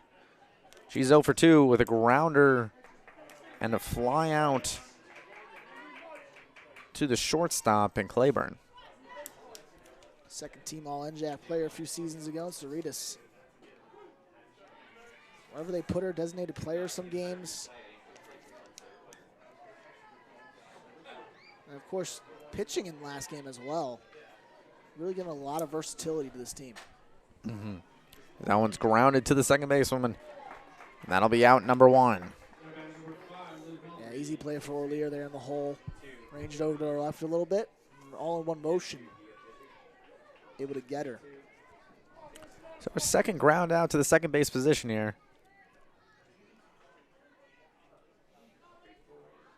And I see Coach Genhardt over here talking to Cerritos.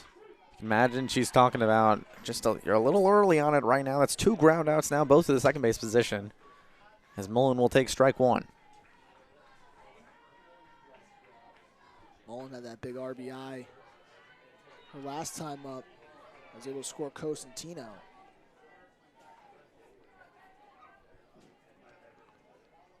See if she could continue to follow that up with another good swing here. That one drops in, but no strike called. It'll be 2-1. I thought she got the zone on that one.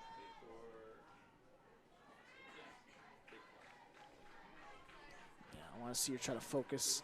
They're going to try to continue to pound her inside. On the ground, and that one's down the line. She's on first. Big turn, and she'll just go back. I was about to say before that pitch what she actually did. They're trying to pound her inside. That ball just ran a little bit towards the middle of the plate, and she did a great job keeping those hands in and pulling it right down the line. As really, Houseneck can't really make a play at that one, playing so far in. The ball just was passed before she even thought of anything. You got to have lightning speed on that one. As that one runs in and just a little low. Ball 1. So now Mullins 2 for 3 with 2 singles on the day. Another stolen base threat. That one's hit to the second base. 1, and that's all they'll get. They go to second on that one, so Mullen is out on the fielder's choice. And Casillas will steal second. I looked down to put on my score sheet. She fooled everybody. That's the second time that's happened today where play is over. It's still a live base runner. You got to be ready, especially with this team and the way they like to run the bases. A great job by Casillas to know her second base wide open. And without everybody paying attention, she takes it. And now Saperstein up in another big position for her. Single in her first at-bat and then a fly out to right field in the last one. 2 outs here. This is where the magic's made for the Redhawks. That one runs inside and it'll be strike 1. 1-1 on Chloe Saperstein. That was a good pitch. Saperstein thought that ball was coming way too in. It broke last second right back over the plate. The 1-1 pitch. That one's brought right back up to Amloof. And what looked like a threat for a second. Coach Genhardt's very proud of Juliana Casillas. But the Redhawks do not score here. And outside of that third inning right now, it's been a lot of tough opportunities that haven't been able to go through for this softball team. Right now, 6 left on base through the most part of this first 5 innings. They had 6 left on base the entire last game where they scored 10 runs. So it's definitely something that they're going to try to focus on these last few innings and trying to get these runners home. See Coach Dagenhart quickly talking to her team, going over some hitting stuff maybe. The aggressive base running has been all Redhawks today. No stolen bases this game for the Scarlet Raiders. due up here for Rutgers Newark. Looks like it's going to be O'Lear, Housenet, and O'Brien, 2, 3, 4. So it's going to be probably, you have to maybe imagine this might be Cavallaro's last inning, maybe. I know she's still at a relatively good pitch count. If Montclair's able to hold Rutgers Newark and they're able to score runs in the bottom half, I wonder what the strat's going to be. Are they going to keep Cavallaro in, or are they going to go to the bullpen? Well, they got the bullpen warming up right now. They can see Cerritos once again warming up here. But Cavallaro, I mean, she can go far. The only thing I will say is she did pitch yesterday. Well, the thing is, her and Rizzy pitch pretty much every start. Yeah, I mean, that is true, but back-to-back doubleheaders for them. Yeah, split the one doubleheader yesterday against Rutgers Camden, taking game one today. They go 3-1 in one weekend, especially in NJAC play. Mm-hmm. Not a bad way. Not a bad way to start this NJAC season. That one's fouled back. Of course, you drop the first two to Stockton to start this season off, and then going to Mahwah, New Jersey, taking on Ramapo this Tuesday in a doubleheader. Ramapo, of course, a threat all throughout NJAC softball. The 0-2 pitch. Swinging. And that'll be an easy catch for Kayla Cosentino there at first. That Ramapo game coming up as great play in the field. They're facing the reigning D3 Slugger of the Week in Katie Rigel. That should be another exciting game for the Redhawks, playing a really tough Ramapo team. Not going to want to miss that one. So Cavallaro's max pitched so far this year is 119 in the opener against Cortland, when she went 6 innings, gave up 5 hits, 5 walks, 3 strikeouts, and only 1 run. 5 walks and 3 hits, only 1 run. That's making the pitches when it counts. And the pitch on the ground. Colligan, ooh, that's a weird bounce. That's a divot. Definitely. I mean, that shot up. And Colligan was playing for that backhand, and I think there was a little spot in the dirt where the ball took a weird hobble. And softballs typically, you know, they're big, and the laces are a little like extended out. So if a ball hits a lace a certain way, the ball's just gonna take a weird spin. That's what makes it so much harder for fielders, especially when they're playing so in and you have less reaction time. If that ball takes a weird spin, you're going to have no time to really make up that ground. Not really. No. So that'll be listed as a single for Forsey. And now Claiborne comes to the plate. 1 on, 1 out. Here in the top of the 6th, tied at 3 apiece here in game number 2 of this doubleheader. And that one swung back. Ooh.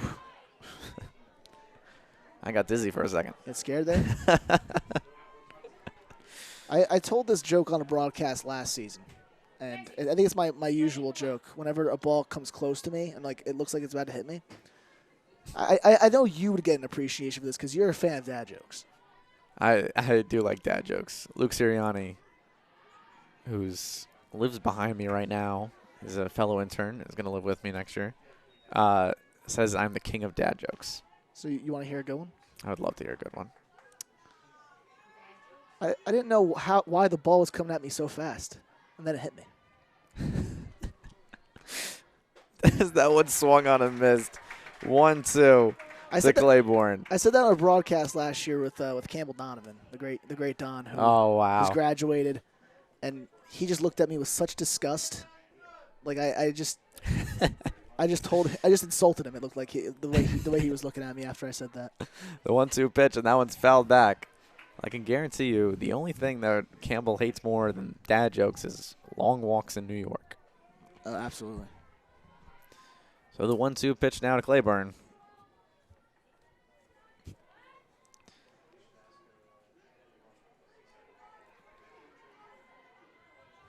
Runner on first.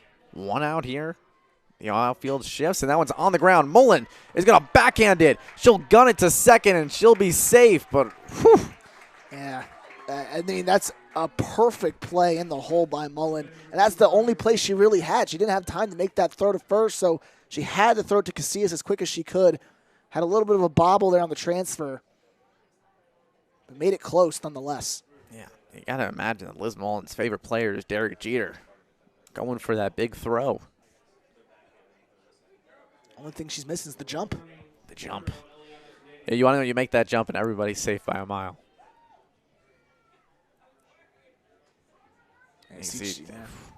Great backhand. Mullen is primarily a pitcher/outfielder, but has moved to the shortstop position this year. And that's what great teams do. And you're able to put someone in a position that they haven't played before, but they want to play. They want this team to win. That one's bunted, and that'll be fouled back.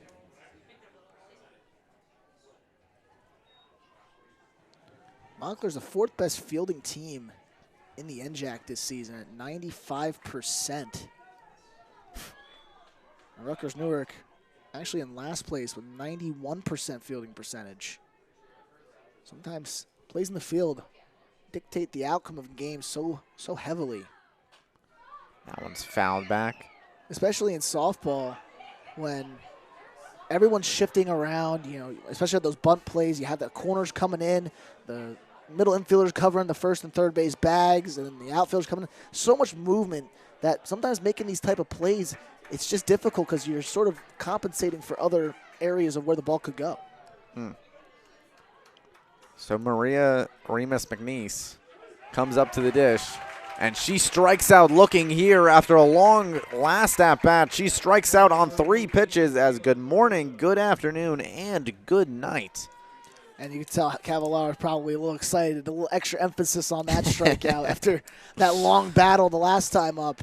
Able to go 3 pitches and get her down quickly. Definitely a big confidence boost with her in the circle. Now 4 strikeouts with batters just looking. That ball's outside. 7 strikeouts in total today. As we go back to the top with Cardozo. Lined out last time. 1 for 2 today. And she'll tap this one. Somebody's going to pick it up. And everybody's going to be safe. As Cosentino kind of tripped on herself for a second there. That's just unlucky. I mean, off the end of the bat, a little squibbler. I don't know if that ball was going to be able to roll foul. I think that one was just going to die in the dirt. Cosentino had no choice but to just pick it up. And now 2 outs, bases loaded, tie game. This is where Ali Cavallaro usually is at her best. So now Jessica Boyce stands on third base as a 4C's pinch runner. Quick mound meeting here. No bullpen action. Cerritos is just tossing the ball around. Yeah, Cerritos was warming up for the longest time, but I think you got to let Ali Cavallaro finish this one out. I mean, she's at 101 pitches right now. Yeah, this is definitely, I think, regardless of outcome, this is probably going to be her last at batter. Yes. I think that's probably what Degenhardt's probably saying to her right now is, listen, this is it. You either get out of this, and you have a 3 innings through 6 innings, three runs through 6 innings, which qualifies as a quality start, or it's going to be a big hit and runs in. So Ali definitely got the message. Plus, over the next week, Montclair plays a doubleheader every other day. So you're going to need Cavallaro for their big series in Mahwah, New Jersey against Ramapo. That one runs in for strike 1 here. To O'Lear. She was hit by pitcher last AB.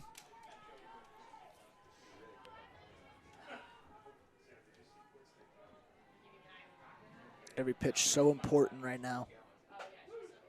Ooh, wow. Great frame from Saperstein. O'Lear in a deep hole now, 0-2. Outside pitch, able to pull it off. Got an extra inch off the plate there.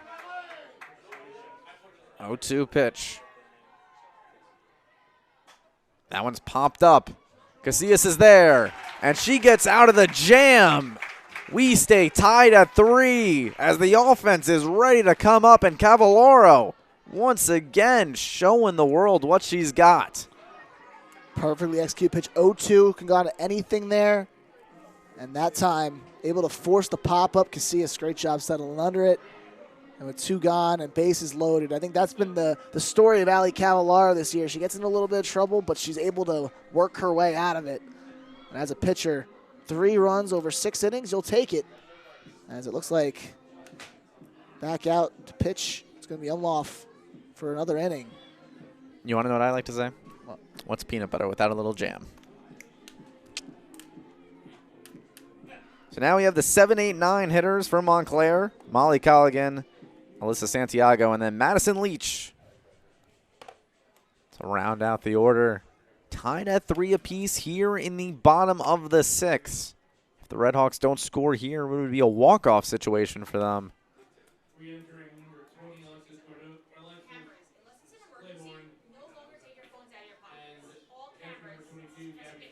Some defensive substitutions here for Rutgers Newark.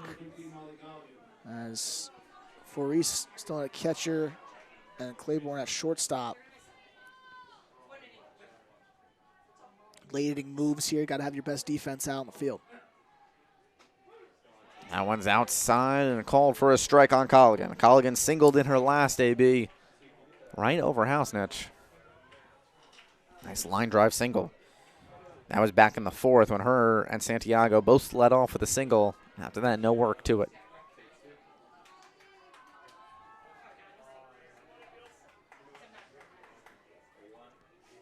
The 1-1 pitch. Upstairs on that one. We've been talking about a lot about a Cavallaro going the distance. Umlauf. Yeah. Only rocking 72 pitches right now. That one's lined. Bananas is there. That's one of those perfect lineouts if I've ever seen one. Colligan squared that one up perfectly. And unfortunately, sometimes even when you hit it on the nose, on the screws, it's just going to go right to a fielder. And Ramos McManus really didn't have to move much.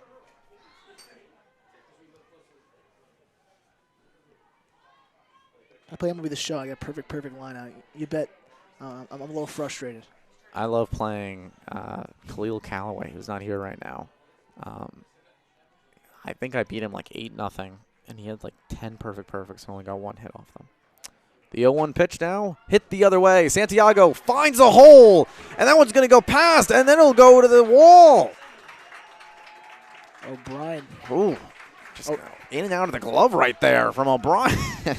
It's tough because the ball's bouncing away from her on the hop. While she's trying to gut there, it's slicing back towards the line. She's trying to wall it off, but it just keeps bouncing away from her. And that allows an easy double here for Santiago. So Madison Leach will be substituted here. And she's trying to get to that, and it keeps rolling away from her. She's trying to get a glove onto that one. I mean, the best thing for her to do in that situation, what she did was just knock it towards the fence so it doesn't keep bouncing back away from her. That's true. At least try to keep it in front of her. She didn't really get a good read on it, though, but the rebound was good. You want to kind of make a U shape towards it instead of going diagonally at it, because then you get those plays. You make a little bit of a U, you come behind it. Excuse me, come behind it. That one's hit on the ground, and the runner will advance to third. The out is made. That's great base running from Santiago. You never want to advance on a ball hit in front of you. Right there, she waits. She sees Hausneck field it and instinctively throw to first. If I'm Hausneck in that situation, I'm at least looking her back to the base before I make the throw. I know there's not a lot of time in between there. At least give her a glance so she's not running right away. In the dirt there for ball 1. As Riley Glenn comes up in a crucial situation here. Tied at 3. The slap hitter looks to bring in the run, standing on third base. And that one's hit into the dirt. Glenn on the move, but she'll be out just by an inch as Maloof gets out of it. And the Redhawks go scoreless once again. 3-3 going into the top of the 7th. And Umlauf getting a big glove on it, finds the ball quickly. Those are the scariest times as a fielder. When you knock the ball down, you have such a split second to get that ball out, but you have to find it really quick and get it out. And she did it perfectly and holds the Redhawks to no runs in the 6th. Great start for Umlauf today. 6 strong, only 3 earned runs. And she came into this game a little struggling on the mat on the circle, but overall today did what she needed to do. An interesting choice by Coach DeGenhardt to go back to Ali Cavallaro. I mean, she's been incredible today, but she's up there in pitches with 104. And the only thing that really shocks me is 9 flyouts today. 9 flyouts to 1 ground out for her. She also got it done effectively on the strikeout game, though, 8 with that. Yes, very true. And that talks to why the pitch count's so high. As it'll be O'Brien to lead off. Or I apologize, Hausnick to lead off. I apologize again. She has 7 strikeouts right now. Her season high is 8. And she got that back on March 24th against Keene State. So she gets 2 strikeouts this inning. She'll get her season high. Hausnick 0 for 2 today with a hit by pitch and an error. As that one's lined, and that might be her first hit, and that goes over the glove of Molly Colligan. She was playing in. Not the typical Red Hawk defense alignment, as usually Colligan's playing a lot more out. Yeah, if she's playing a little bit more out there, might have been able to make that play. I think they were maybe expecting a slap in that situation. But a great job of just seeing that, and Hausnack making the adjustment and just lofting one right over Colligan at third.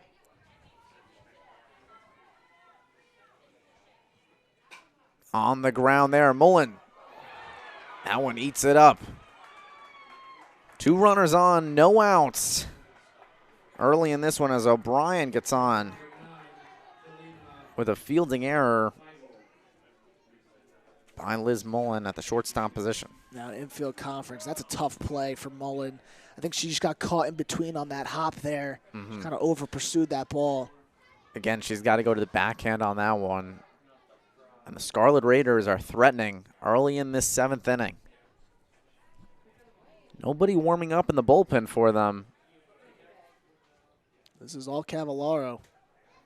We saw last inning when she got that bases loaded situation, she really bared down, only allowed 1 run to come or 2 runs to come across in the 5th.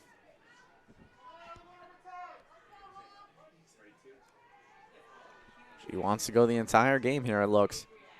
But now coming up to the dish is Feigl. She struck out her last AB.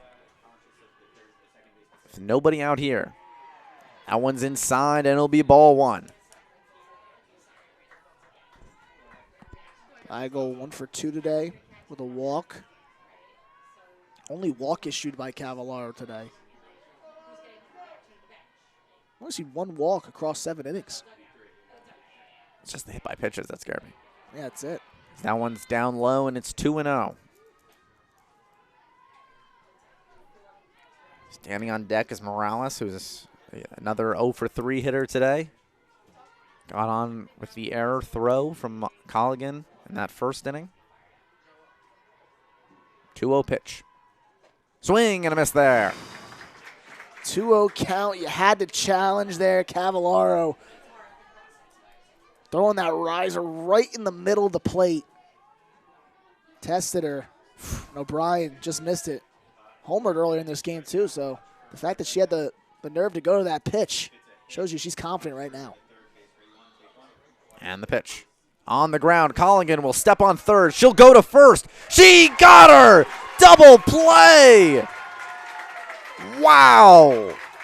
The cannon of the arm from Molly Colligan gets them doubled up and eliminates a huge threat there.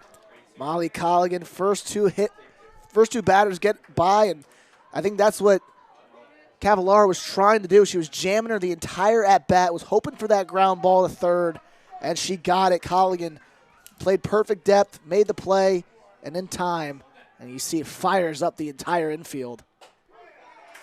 Strike called on the outer half to Morales. That's a momentum swinging play, Vin. It's not over yet. Don't celebrate too soon, as there's still a runner on second in O'Brien. The 0-1 pitch. Outside on this one. It'll even the count at 1 apiece.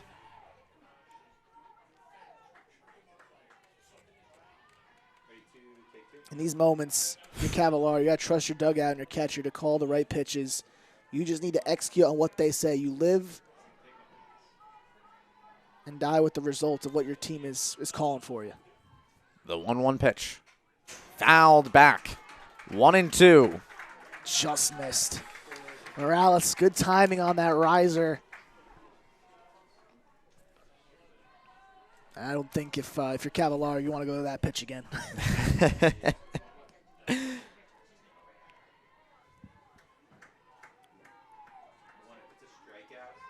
Cavallari will get her pitch. The 1-2. Just outside. Ooh. I'm sweating bullets up here.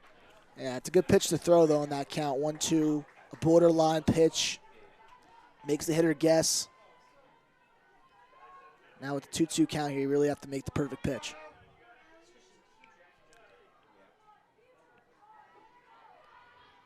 And the pitch. Swung on, hit the other way. That one's going to find the dirt.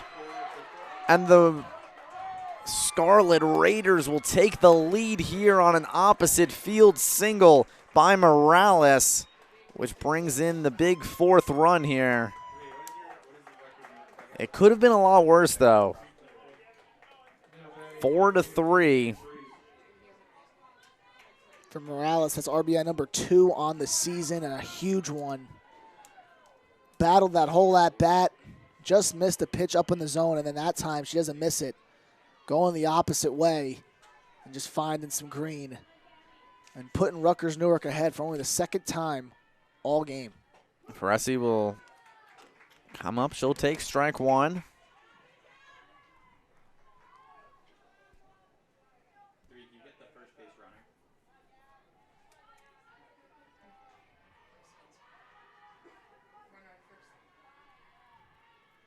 The 0-1 pitch. This one's popped up. Mullins there, and she'll make the catch.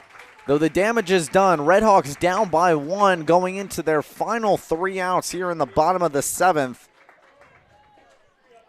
And leading off,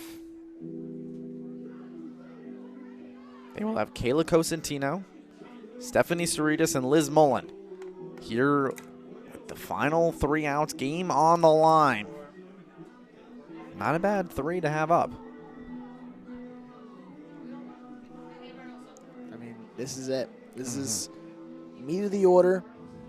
You need 2 runs, at least 1 to force extras. And they're going to bring out Umlauf for 1 more inning.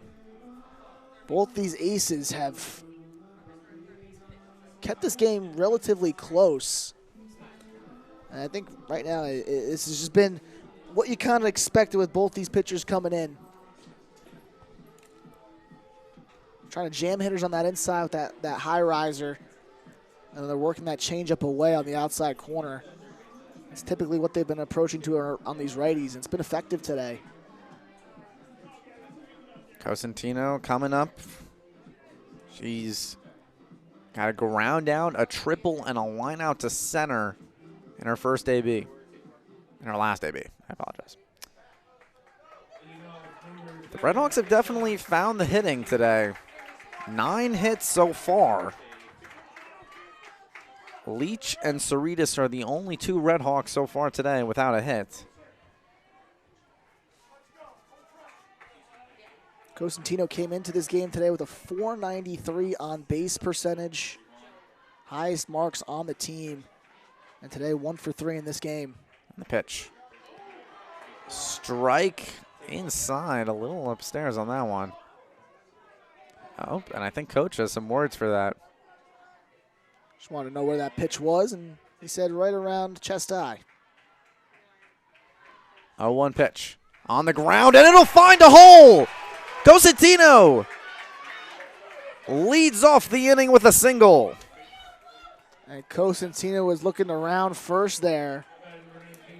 I think Morales got a little bit in her way. I don't know if she would have made second. I don't think she was going to attempt that going.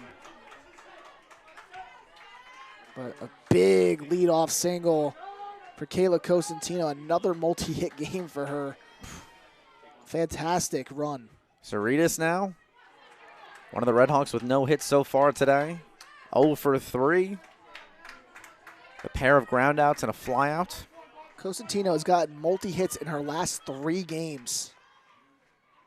Cerritos grounds this one to the second baseman, but they'll just get one as the nice slide from Cosentino leaves it there. So 1 out, fielder's choice on that one. Liz Mullen comes up, singles in her last 2 ABs. I think right now they're going to do a pinch runner here. I think it's going to be Noelle Wood in for Cerritos. I would have rather Cerritos try to take that first pitch, just try to see how Umlauf's going to take her. Maybe you put Cosentino in motion on that play too. Cosentino 5 for 5 on stolen base attempts this year. So you got to imagine Wood's probably going to be in motion. And she's already in the track position. Look at that over at first. Ready to take second if any needs possible. And the pitch. Outside on that one. 1-0. That's a pitch out right there. They were getting ready for it. Everybody here at MSU Softball Stadium, especially Gabrielle Faris behind the plate, knew that Noelle was going to go. Popped up, and that'll go behind. Ooh. Ooh. It's all right, man. It hit the top of the press box. That was terrifying. All right. 1-1.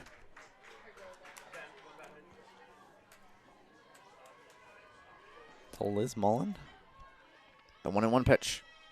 Down in the dirt. 2-1 now. And it's a good job by Rutgers Newark. They're really keeping Wood at bay over at first base. And it's not taking away from the at-bat. I think Umlauf's really executing on these first couple of pitches, even though she's down the count. That one's... And Wood will steal as the throw was high. Redhawks have the tying run in scoring position now. As that one was low. Now it's 3-1. Wood on second, tying run in scoring position. And that's what this pinch runner does. And that throw just not even close. I mean, we've seen the Redhawks have been able to steal. I mean, they're an aggressive team. They're going to steal no matter what. But definitely taking advantage of the weaker arm on the Raiders' side. Right now, Redhawks 4 for 14 when runners are on. Drizzles down to around the 2 for 7 mark. Montclair State, first in the NJAC in stolen bases, 64 of 70 when they go this year. That's insane. Next closest team is Kane, 42 of 51. So Mullen again. Strike 2 called, and now the count runs full. And this team's built around speed, and all you really need is one to the outfield pretty much that can land. And this is a tie ball game. And the 3-2 pitch. Lined, but foul. Hits it off the top of that fence there.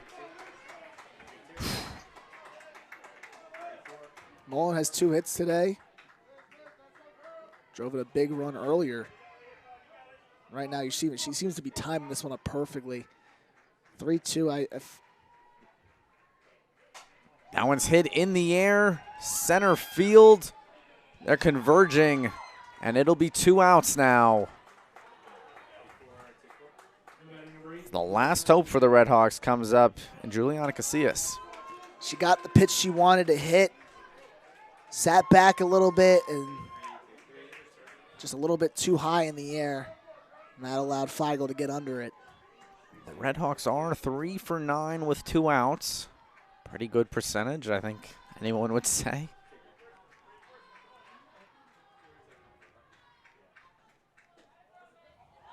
Outside for ball 1.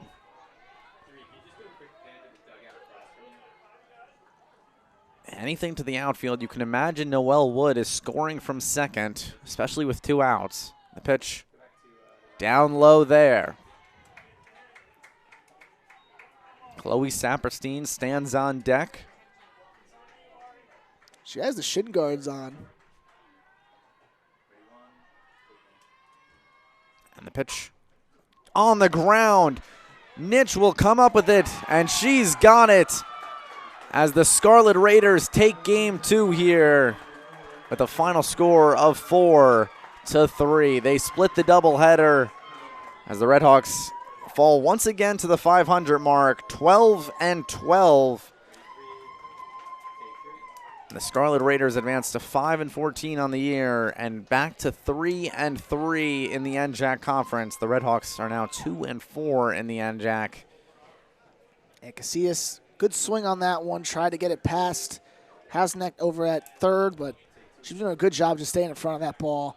Got to her feet, delivered a strike, and just like that, Rutgers Newark escapes.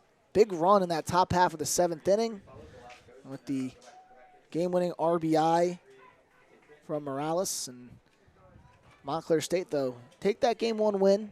It was a good quality 10-2 victory. So just had to bounce back and try to win one here. But Rutgers Newark, down the stretch of this one, got the big hits that they needed to, and they escape with a split. Absolutely. They were able to end it on a high note here. We'll see the Rutgers Newark Scarlet Raiders next when they go to Kane University to face, or when they go to Union, New Jersey to face Kane University in a doubleheader on Tuesday. For our Redhawks, though, they'll be traveling to Mahwah, New Jersey on Tuesday to have a doubleheader against Ramapo College. And the next time we'll see them here is against Mount St. Vincent on April 11th, which is this Thursday. All right, so definitely another intriguing game, a non-conference game for Montclair State coming up with Ramapo, and a tough opponent in this NJAC slate who's already been winning games at such a high rate. It's going to be a tough one. Katie Rigel, the reigning D3 Player of the Week. It's going to be something that Montclair State's going to have to really utilize. We saw a great game from Sage Rizzi on the mound in Game 1. Cavallaro looked great in Game 2. Just got to keep those walks and base runners to a minimum. But overall, I mean, it was a tough game. You had the hits, you had the base runners. It's just down the stretch. There was just some plays that needed to be made, and that's sometimes how it goes. 8 left on base for Montclair State today. It's tough to lose that way, but you got to come back stronger on Tuesday. Yeah, absolutely. And the Redhawks now fall to 5th, at least, depending on Rutgers Camden's result against Ramapo today. In the NJAC, Rutgers Newark advances to 5th. We will see the Redhawks next time. For the Redhawks Sports Network, I've been Vincent Picone. That's been Anthony Cafone. You've been Vincent Picone. I've been Vincent Picone. We'll see you guys next time.